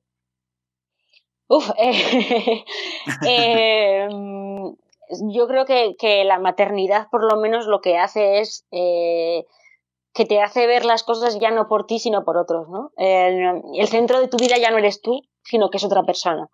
Y con esa persona hay otras personas que son de otra generación. Y es verdad que siempre pensamos en no, las futuras generaciones, pero no lo ves igual cuando tienes una vida a tu cargo bueno, es que la maternidad es algo que yo creo que solamente se entiende cuando se vive, ¿no?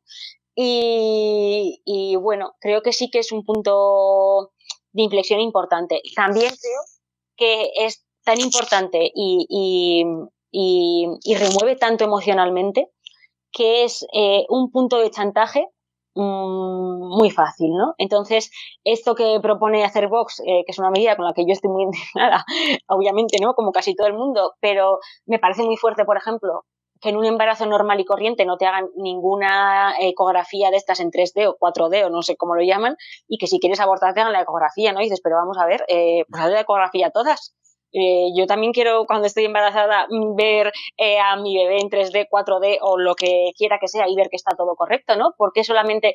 Y claro, te remueve tanto el tener una vida dentro de ti, que es que eso que proponen, claro, es un chantaje muy fuerte, ¿no? A ver quién dice que no abortar cuando ha visto la vida dentro de esa persona, ¿no? Pero, y es una forma también de manipular a las mujeres y también hay que tener en cuenta que las mujeres que no abortan por razones, claro, hay muchos abortos que son pues porque el embarazo va mal, tienen que abortar o lo que sea. Y luego hay muchas mujeres que abortan porque no pueden tener esos bebés económicamente, socialmente o en ese momento de su vida, ¿no? Entonces también me parece... que el intentar manipular así, ¿no? A las mujeres de, bueno, vas a tener un hijo aunque no puedas porque te voy a chantajear emocionalmente y si no lo tienes vas a tener pesadillas el resto de tu vida y lo vas a pasar fatal por esto, ¿no? Me parece muy fuerte y lo más triste de todo es que es algo que es como el punto de chantaje más antiguo de la historia, ¿no?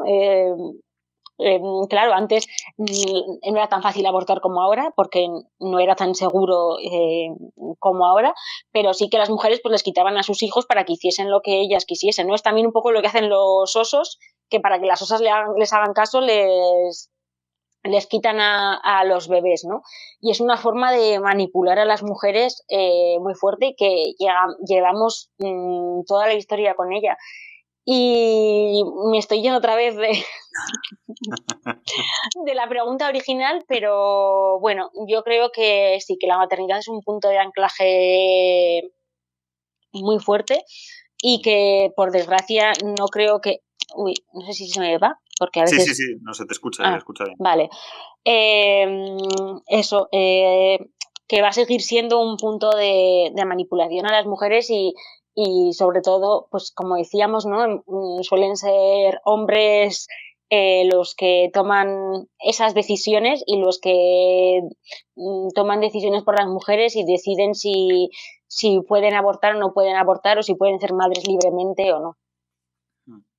¿Crees que necesita una reformulación y una desmitificación la maternidad para que los sectores más reaccionarios no se apropien de ella? ¿Tu poesía quiere transitar ese camino?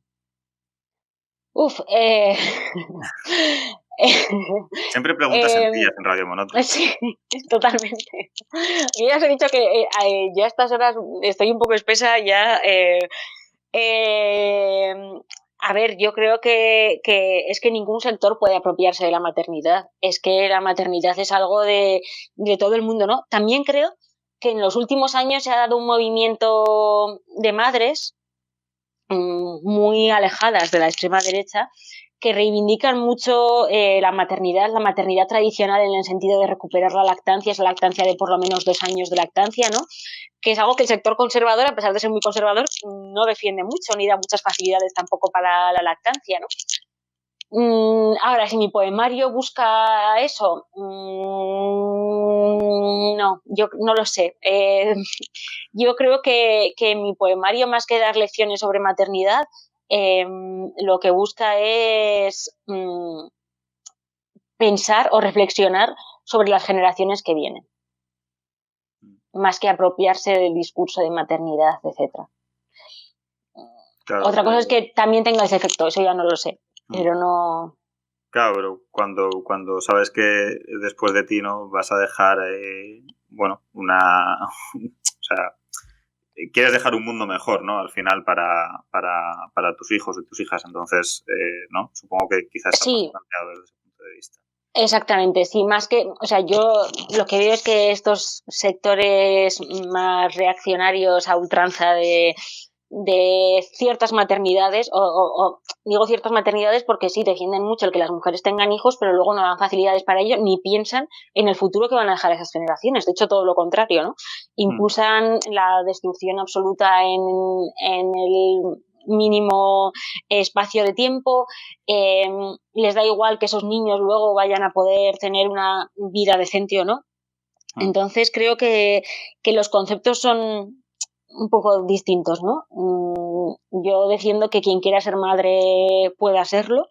Ojalá todas las mujeres que quieran ser madres pudieran serlo, ¿no? Que también ese es otro debate en el que, bueno, que parece muy fácil ser madre cuando se tiene dinero para buscar todas las opciones posibles para ser madre quien quiere ser madre. Y a quien no quiere ser madre, obligarle a ser madre, ¿no? Pero yo creo que no va tanto por ahí, por el tema de la maternidad, sino más de la maternidad desde otro punto de vista. Continuamos recorriendo el poemario y nos topamos con Aluenga, que se mueve entre una defensa desacomplejada de nuestra lengua propia. Ahí voy otra vez a recitar. Este idioma que tú y yo charramos, que nunca no te dé vergüenza, nunca no deixes, que s'enridar de tú por charrar en esta luenga. Junto con que decíamos que se mueve en una defensa acomplejada de nuestra lengua propia, junto con la recuperación de su invisibilizada historia feminista con una luenga de mujeres. Y dice así: porque as luengas, filla mía, principian a aprenderse en a madre, en a mutilada, castigada y humillada anatomía femenina. Por iso, as luengas son maternas, y mientras ellos barallan, movius por os suyos egos, nosotras,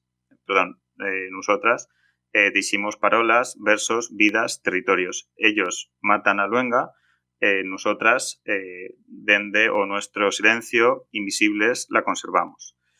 Bueno, esta me ha salido mejor, creo. Sí, muy bien. Esta y la anterior, estas dos últimas, muy bien. Ya, te vamos a dar el título de Julián, el poco A1 de Aragonés. Poco a poco, ahí. C1, A1 de Aragonés en podcast, por detrás de Jorge Puello. Bueno, entonces... Igual te ficha ahora para el programa. Sí. Bueno. Sales ahí en el Late Night de Aragón Televisión. No abramos ese cajón de mierda. Bueno. Entonces, Lucía, te preguntamos, ¿está el mundo del aragonés demasiado masculinizado? ¿Hay demasiados señoros mayores canosos? ¿Hay más de testosterona y de ego en la división del movimiento de recuperación del aragonés que de un debate filológico o cultural real? Sí. Claramente. Sí, y no tan canosos, y no tan canosos también los señoros.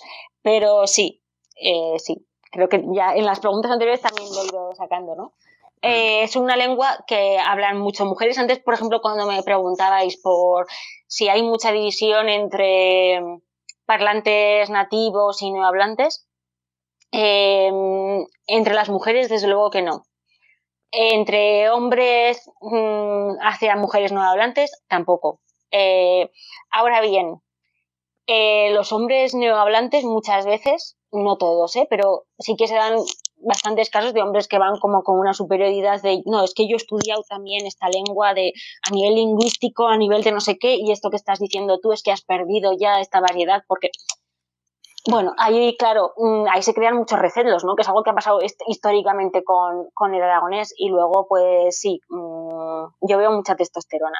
Y mucho querer figurar, ¿no? Más que avanzar juntos hacia una lengua sin intentar destacar el nombre de nadie ni ninguna marca. Y hasta que no... Sí, perdona. No, que hasta que no acabemos con eso nos vamos a matar nosotros mismos. ¿Son los hombres neohablantes del aragonés los aliados de la lengua aragonesa? O sea, los aliados al feminismo.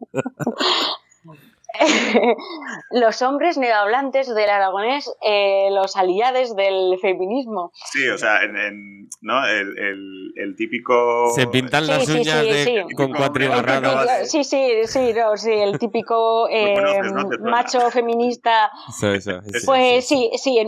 A ver, tampoco generalicemos, ¿no? O sea, hay muchos hombres neohablantes que no tienen esta actitud, pero es verdad que quienes tienen esta actitud son principalmente, por no decir únicamente, hombres neohablantes. Hay quienes no se las dan, también hay alguno que no es neohablante, pero que siempre tienen este background, digamos, ¿no? De o bien ser de la ciudad o bien haber estudiado X. No te vas a encontrar a un pastor... No me interesa. X como lingüística, filología, o da igual, haber estudiado algo que no tiene nada que ver, pero haber estudiado, ¿no? Son gente que ha salido del pueblo. O sea, aunque hayan crecido en el pueblo, es esa superioridad de no, yo es que he ido a la ciudad, he estudiado en una universidad. Bueno, pero sí que también hay mucho de gente joven neohablante aliada del feminismo, pero que en el mundo del aragonés no da voz a las mujeres, ¿no? Y que siempre pues aupa más cualquier movimiento hecho por hombres de su bando. A los cuales luego, pues igual como pasa con todo, ¿no? Pues tampoco alaba tanto, pero son de su bando y son hombres. Y bueno, es que da igual a donde mires, da igual qué asociación grande del aragonés mires, verás hombres. No vas a ver mujeres en ninguna de las asociaciones mayoritarias, ni si miras la recién creada Academia de la Lengua Aragonesa, hay muchas menos mujeres que hombres. Es que da igual donde mires, hombres es el resumen. Hombres en la mayoría de los casos, en un 80% de los casos con carreras y en un 50% con un doctorado. Entonces, bueno, también no esa superioridad. David, somos nosotros, no sé si te estás dando cuenta. No, yo doctorado no tengo, o sea que... Bueno, todo lo demás, pues, todo lo demás. Todo lo demás sí. ¿Se puede dar el caso, Lucía, de que un hombre neohablante, urbanita, universitario, te haga mansplaining en aragonés? ¿Eso es algo que es fácil que ocurra? Sí. Ha pasado, ¿no? Sí. Bueno, es que, a ver, estamos hablando de un mundo muy pequeño, muy reducido, en el que las mujeres tradicionalmente han sido muy invisibilizadas, ¿no? Y donde los hombres pues tienen mucha fuerza. Y entonces, pues bueno, y donde como no hay mujeres, pues a las pocas mujeres que hay yo no creo que sea que se nos toma por tontas, ¿no? Pero no se nos toma al mismo nivel ideológico o cultural que los hombres. Vamos, que hay que abrir las ventanas, que ahí huele más chulo que flipas. A ver, yo también, habrá quien no esté escuchando esto y se estará indignando muchísimo. Yo pido disculpas porque no quiero indignar a nadie, pero es como lo veo. No, que se indignen, no te preocupes. O sea, yo como mujer siento que no se nos visibiliza lo mismo. Bueno, tenemos un ejemplo. Silvia Cebolla es una persona que ha impulsado el primer programa en aragonés en una televisión pública aragonesa. Era la única mujer de ese programa. Ese programa se ha dejado para hacer otro show exclusivamente por hombres, porque son todos hombres. ¿Se da más visión a otra lengua como es el catalán? Sí, se le da más visión. ¿Qué mujeres aparecen? Creo que hay una reportera que hace a veces preguntas y ya está, ¿no? Sí. Y sin embargo, quien abrió también ese camino es Silvia. ¿Alguien le ha reconocido a Silvia ese trabajo que ha hecho? No. ¿Se lo van a reconocer? Bueno, pues quizás en un futuro donde realmente haya igualdad, sí. Hasta ahora, si tú le preguntas a la gente ¿quién ha hecho más por la visibilidad del aragonés? Te van a decir escritores, gente del mundo universitario, etcétera, ¿no? Pero nadie se va a fijar en que la mayor ventana para llegar a la gente es la televisión y que quien abrió ese camino fue una mujer. Lo tuvimos aquí, en el primer programa de la temporada. Sí, sí en Zaragoza, en directo, sí. En directo no sé si era, pero... Y la táctica de llenar el buzón de sugerencias de Aragón Televisión no ha debido de surgir efecto, por lo que sea. No fuimos eficientes ahí. A ver, no sé tampoco cuáles son las vías, ¿no? Para reabrir eso. También es verdad que ahora hay otro programa en aragonés. Esto es como decirte... es que es demasiado, ¿no? O sea, vamos a ver... es que son dos programas que no compiten por la misma franja horaria, que son para públicos totalmente... Bueno, no totalmente, pero joder, que son diferentes, que en total serán... ¿Cuánto dura? ¿Una hora? ¿Duraba Charrin Charran? Sí, una hora y algo. Y estos sí, más, una hora. Y a Escampar la Boira también. O sea que... Claro, pero para la audiencia y para quienes hagan los contenidos son 2 programas en aragonés. Ese es el resumen. Da igual lo que digan o cómo lo digan, lo hacen en aragonés. Y entonces ellos también se piensan que solamente ven esos programas gente que habla en aragonés, ¿no? ¿Y crees? Entonces eso pues limita. Igual aquí voy a picar algún callo, pero ¿crees que hay gente, no voy a decir nombres, que se está montando sobre esa excepcionalidad para hacer carrera, pero que bueno, que lo de la lengua y tal... no voy a entrar en ese debate. Vale. No voy a entrar ahí. No. Mejor. No quiero entrar en eso. Cambiando un poco de tercio, por salir de este berenjenal en el que nos estaba metiendo David. David habla poco porque te deja tirar preguntas, pero cuando habla va de huello, ¿eh? Tira un poco china, sí. Totalmente. ¿Crees que solo desde una perspectiva feminista es posible la recuperación y el resurgimiento del aragonés, de nuestra lengua? Totalmente. Es que si no hay igualdad entre hombres y mujeres, no hay resurgimiento de nada, ¿no? Si no estamos todos en las mismas condiciones. Pero es que luego es muy triste que el aragonés, bueno, ahora empieza como a reconocerse más, ¿no? Se han creado unos premios Txuana Coscujuela, se reconoce más la labor de las mujeres, se está premiando a mujeres como Elena Gusano, que ha recibido este año el premio Txuana Coscujuela, que han hecho un trabajo increíble, pero es que si el aragonés ha seguido vivo hasta el día de hoy, ha sido principalmente por la labor de muchas mujeres invisibles que han permitido mantener viva esta lengua transmitiéndoselas a sus hijos, ¿no? Y hay muchas mujeres que siguen trabajando por la lengua, haciendo cosas. Bueno, antes mencionábamos a Silvia, está Pilar Benítez, que es una mujer increíble, que ha hecho una labor también que nunca será lo suficientemente reconocida. Elena Gusano, Marta Marín... María José Subirá, Carmen Castán, hay muchísimas mujeres, ¿no? Hay muchas que no puedo mencionarlas a todas, pero que han hecho un trabajo que en muchos casos, por no decir en todos, tiene tanto impacto o más que el de los hombres a los que se suele reconocer y tener como más no, es que este hombre es Dios porque mira tú tal cual. Bueno, muy bien, pero es que también tenemos muchas diosas, ¿no? Y entonces hasta que no reconozcamos eso y no nos demos cuenta del papel que jugamos las mujeres en mantener la lengua viva, esta lengua, bueno, eso y lo que decía antes, ¿no? De que cada uno va por su lado y no, esto no lo apoyo porque está detrás fulanito o está detrás esta organización o está detrás X, ¿no? Eso me parece muy triste. Y hasta que no cambiemos eso, pues perderemos el aragonés y lo habremos perdido por nuestra culpa. Igual que si nos extinguimos, será también como especie porque nos lo merecemos, pues lo mismo. Deja un poco, que aún quedan un par de bloques por los que tengo que preguntar. Danos un poco de cancha. En O Territorio planteas la idea de territorio como matria, como nido de recuerdos. desde la extraordinaria pero muchas veces despreciada e invisibilizada cotidianidad de flors, la primera bolisa de Hiberno o fuego das cheras, as malvas, as rosas y a menta, viellas, oliveras, fuents o simients. Ahora que se habla tanto del territorio, del desarrollo del territorio, del progreso para el territorio y de la defensa del territorio, ¿crees que falta más escuchar y cuidar esa cotidianidad que hace territorio que intentar que tenga valor en el casino del capitalismo colapsista? Sí, creo que sí. Me gusta mucho eso de, ¿cómo era? Casino colapsista. Casino del capitalismo colapsista. Eso, casino del capitalismo colapsista, me ha gustado mucho ese concepto.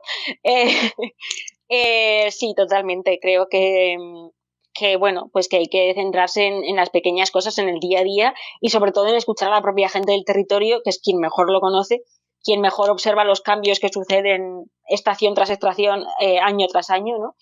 Y bueno, igual también si los escuchamos demasiado son todavía más colapsistas que los colapsistas, ¿no? Pero sí que es verdad que bueno, pues que son una fuente de conocimiento increíble y que tenemos que centrarnos un poco en el día a día y en las cosas cotidianas y en ver cómo cambian y cómo afecta a nuestro entorno todo, ¿no? Para comprender el ecosistema en el que vivimos. ¿Cómo hacer de ese territorio matria, nido de recuerdos, sin caer en un cierto romanticismo nostálgico paralizante, bandera frente a un progresismo, entre comillas, avaricioso que promueve riqueza y empleo a base de macroparques renovables, uniones de estaciones de esquí y macrogranjas? Bueno, pues la verdad es que es difícil, ¿no? Porque, bueno, es lo que comentábamos antes. Te venden tan bien la moto que tú la compras, aunque sepas que esa moto es de quinta mano y que te va a dejar de funcionar en 3 días. Es difícil, pero creo que es la única vía que hay. Entonces, bueno, pues el tiempo dará razón y es observar y observar, ¿no? Y bueno, no sé cómo vender nuestra moto, ¿no? O vender la moto del medio rural, de volver a lo tradicional y frente a este futuro de pistas de esquí que van a generar no sé cuántos puestos de empleo, que da igual lo que luego hagan esa gente, las condiciones que tengan, si es un puesto de empleo de 3 meses o no. ¿No? Mientras tanto nos venderán que pues la ganadería y la agricultura son trabajos muy sacrificados en los que no puedes conseguir nada porque tienes que trabajar de lunes a domingo. Como si los trabajos que ellos venden pues permitiesen mucha más libertad, ¿no? Pero bueno. Bueno, pues ya vamos a ir cerrando la entrevista por donde cierra el libro, por O Colapso. Procedo con la última... Venga, que te damos, si lo haces bien, Julián, te damos helados. Hoy Julián se está ganando el pan, la verdad, ¿eh? Me estoy ganando el sueldo. Sí. Voy a ello. ¿Qué pasará cuando un mundo colapse? Cuando no queden simients locals y libres que nos den de mitjar? Cuando no viaga campos en los que cultivar a terra? Cuando todos los acuífers sigan contaminados por nitratos? Cuando no sepamos fer fusta ni remedios con las plantas medicinales? ¿Qué faremos cuando virolla deixe de créixer en los supermercados? Cuando la ciudad colapsen y no vi aigua luas? ¿Qué seremos cuando plegue o colapso? Es un cuestionamiento... Bueno, bien. Un poco peor. Un poco peor, pero bueno. Más o menos se ha entendido. No, si alguien quiere saber cómo se dice bien, que compre el libro de Lucía. Completo o colapso. No se lo leo en el libro, pero ya lo pueden leer ellos.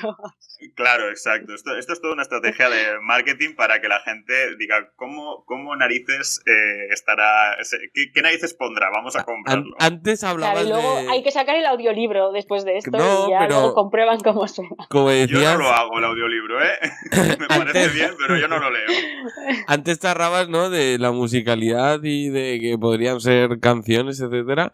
Creo que hay una tradición que en Aragón también se hace, pero que, por ejemplo, con Vicent Andrés Estellés y todo este tipo de poetas como muy populares, en el País Valencià se hacía, y hay prácticamente cantautores que han tenido toda su carrera fundamentalmente musicando esos versos.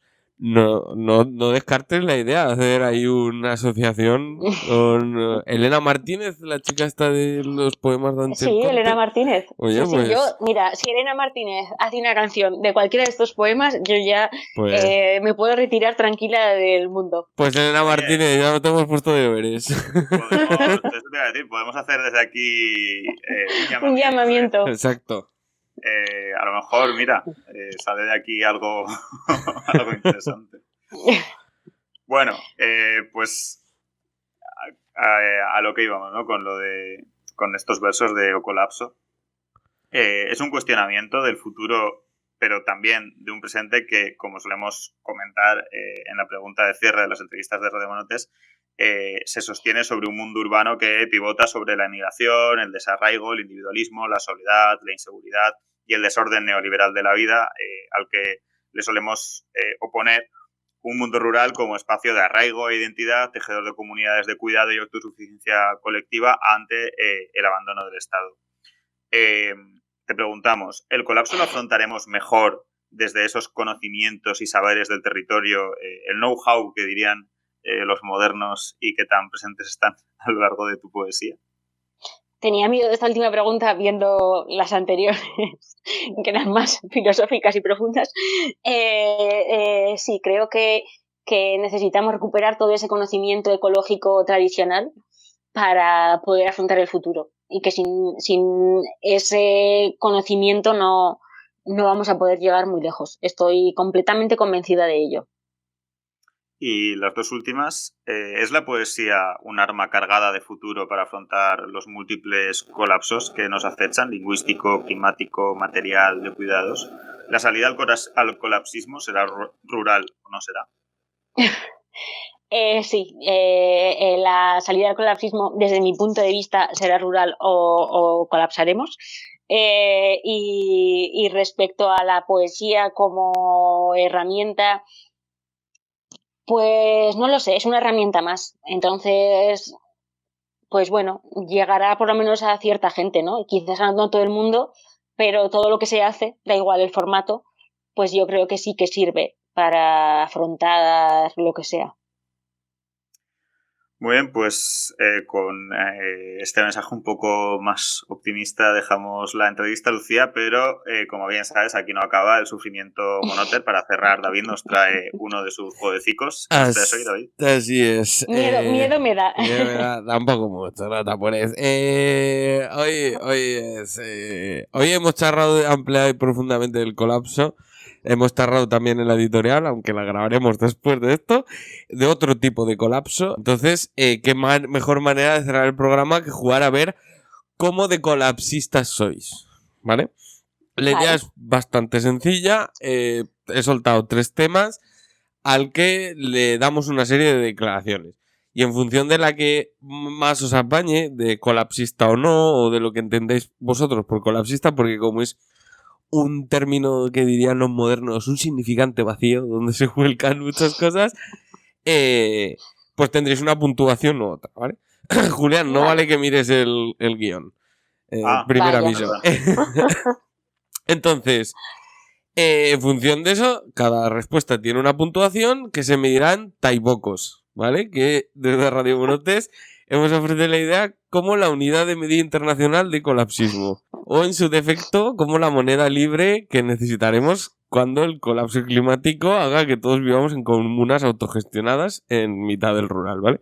Entonces, más o menos lo tenéis, ¿no? O sea, un tema, 3 declaraciones y escogéis la que más os parezca colapsista. Vale.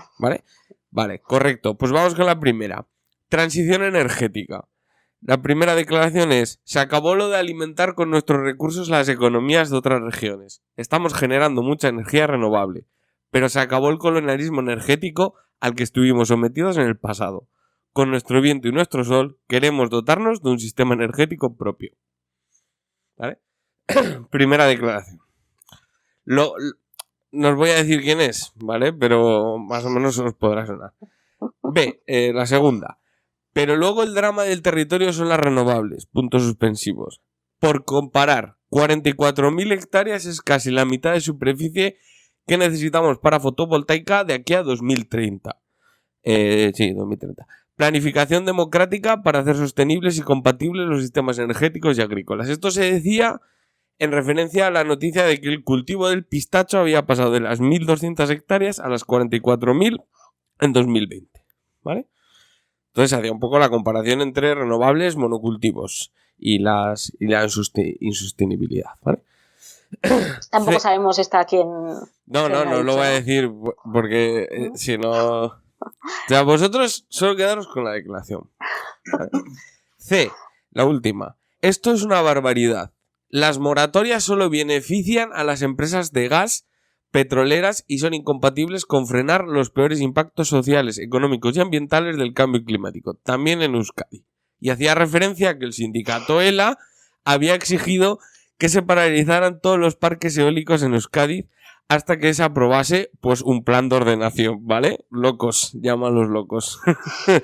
Entonces, de estas tres, si queréis os las repito rápidamente, es decir, esto es una barbaridad, las moratorias de las renovables, el tema de que el problema son las renovables en el territorio, haciendo una comparación con los cultivos de pistachos, o lo del sistema energético propio, ¿cuál os parece más colapsista?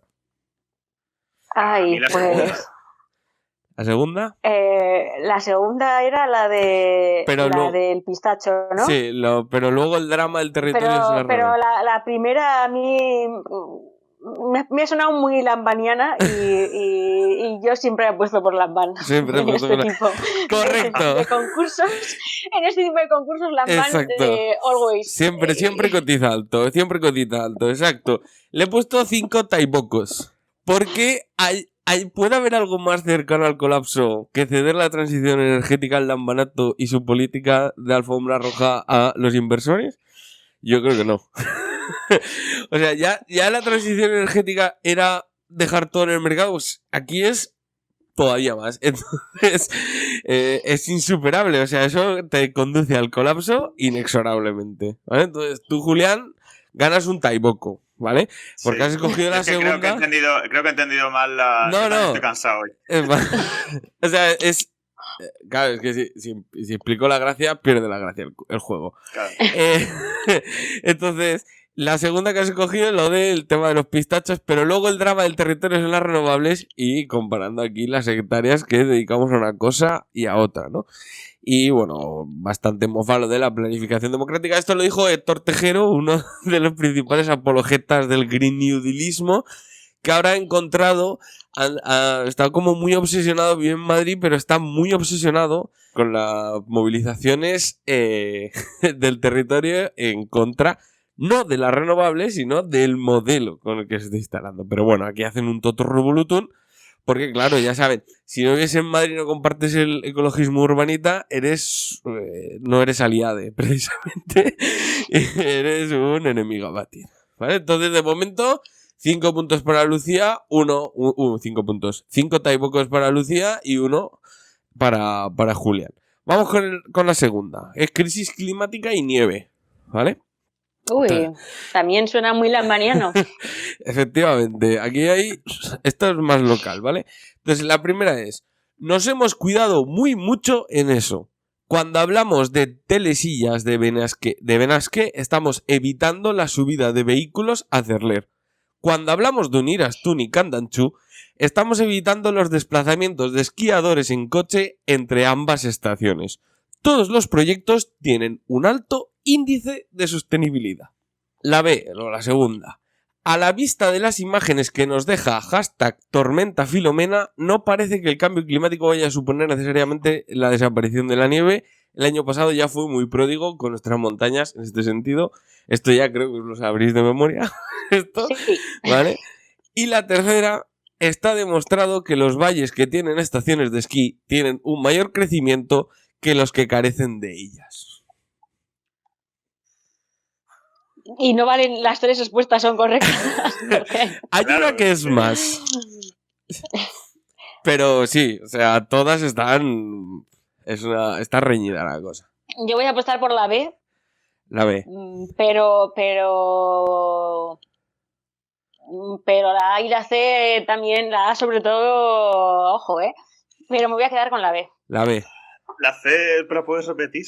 Está demostrado que los valles que tienen estaciones de esquí tienen un mayor crecimiento que los que carecen de ellas. Yo me quedo con la C. ¿Con la C? O el máximo era la A. Porque ¿qué puede solo Lamban solo puede ser superado por el colapsismo Mad por el Max. propio Lamban. Lamban solo puede ser superado por Lamban. No, por un amigo suyo. O sea, solo por Arturico Aliaga. O sea, solo puede ser superado por ese Mad Max.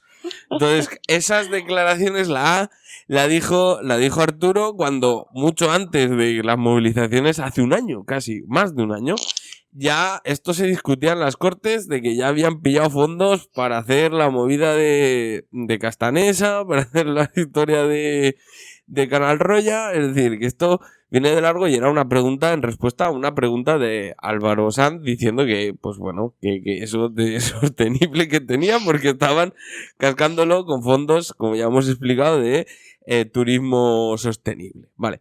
Entonces esa era la máxima, eran los 5 taibocos. En este caso, la B, que es la que ha escogido Lucía, son 2 taibocos y efectivamente es el famoso tuit de Lamban.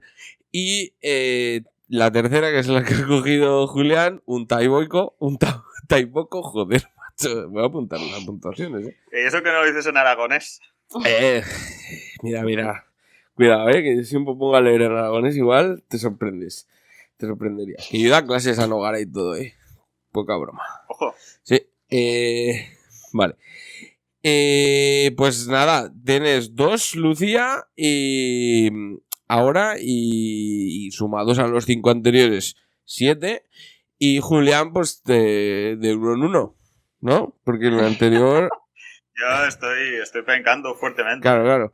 Entonces, 7-2. De hecho, ya Lucía, o sea, ya no puedo alcanzar a Lucía. No, solo puedes... no, porque si no puedes... Has ganado ya, pero bueno, para cerrar, por las risas... competitivos aquí, no se trata de ganar. Exacto, es de participar solo. La última, porque si hay algo más colapso en el sistema político aragonés en particular, es la crisis del par. ¿Vale? Poca broma, no risas.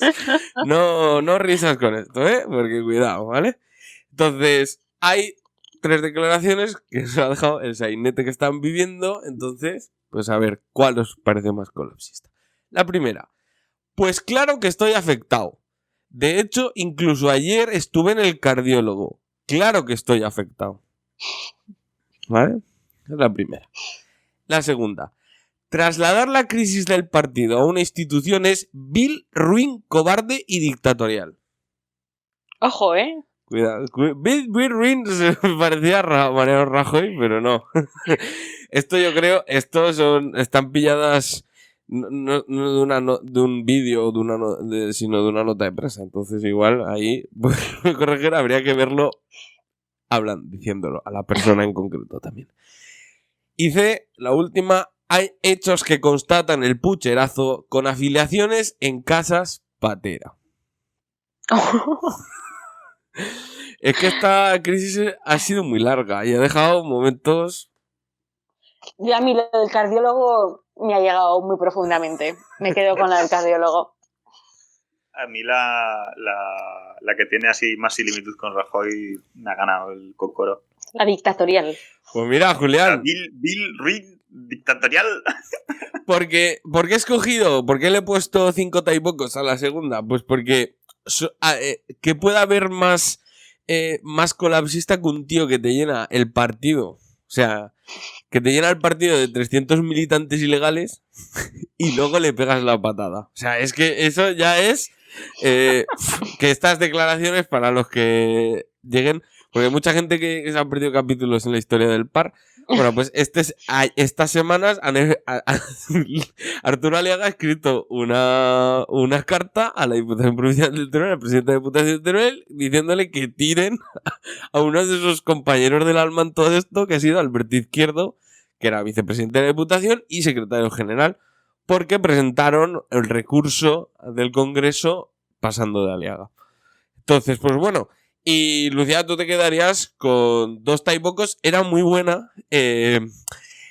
Son declaraciones de Arturo Aliaga en Fitur. Es decir, estaba súper afectado y había ido al cardiólogo el día de antes Pero él, Pero no se Fitur, pierde Fitur. exacto, Fitur no se lo pierde, porque ahí está la chicha. Entonces, pues Lucía tendría 9 puntos y Julián 7. O sea, ha ganado Lucía en colapsismo. Muy buena hombre. remontada, de Julián, casi Julián me ahí en alcanza. el rush final, ahí. Así que, bueno, ya estaría. Colapsista mayor de Dorregno de Aragón, Dorregne. Lucía, sí, de claro. Un orgullo para mí. Claro. Más o menos que el del poemario. Exacto. Más, por supuesto, ganar un concurso en Radio Monotes es lo más a lo que se puede aspirar en la vida. Bueno, pues ahora ya sí que sí, Lucía, con esto acabamos la entrevista. Muchísimas gracias por venir a este Moliendo por Dos de Radio Monotes de nuevo. Muchas gracias por toda tu actividad literaria en defensa de la lengua aragonesa, feminista, por la soberanía alimentaria. En definitiva, por no reblar y darnos algo de luz en este nuestro Aragón cada día más oscuro. Ha sido un auténtico placer, como siempre, tenerte por aquí hecha radica. Esperamos que lo hayas pasado bien y que hayas estado a gusto. Oye, muchas gracias a vosotros. Es un placer siempre estar aquí. Me lo paso muy bien cada vez que vengo. Y eso que cada vez hacéis las preguntas más difíciles. Aunque el test creo que era más fácil esta vez que el anterior. Pero bueno, un placer, como siempre, estar aquí, escucharos y, ya que no lo decís vosotros, lo digo yo, a ver si la gente se une al canal que tenéis en Telegram y escribe en los comentarios, que es muy divertido, pero la gente está muy poco activa. No, o sea, tenemos un público total, no tenemos muchos, pero son totalmente pasivos y haces bien en recordarlo, que la peña deje comentarios, se pueden dejar comentarios. Creo que escribes tú, César alguna vez y Iker el otro día escribió. Pero vamos, tenemos un público preparado y en los directos igual. Julián porque empieza a animar al personal, pues si no... Pues sí, muchas gracias, Lucía, por el llamamiento. Y cada uno, Lucía nos hace este llamamiento, nosotros hacemos el de hacer un disco del poemario, pues bueno, nos ayudamos. Exacto. Y recuerden a nuestros monotes que nos pueden escuchar en iVoox, Spotify y YouTube. Y ahora también en Twitch con nuestros cafeticos monotes, donde repasamos la actualidad todas las semanas.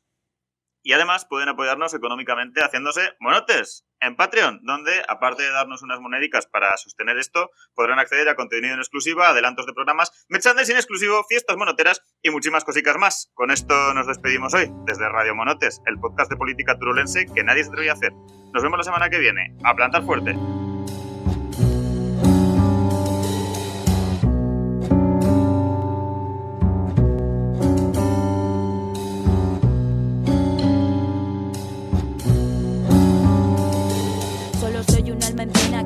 Y que se quema, no puedo cambiar las cosas y esa es mi condena. Sin cadenas a la vista, con el corazón de arena, solo es un montón de polvo que el viento siempre se lleva. No sé cuál es mi sitio, mi casa parece ajena. No hagas caso, me repito, esta mierda es pasajera. Miro las fotos, recuerdo distorsionada cuando era niña y caminaba de las faldas de la mama. Qué tiempo tan feliz, qué tiempo tan feliz. Quien pudiera volver allí, volver allí, volver allí.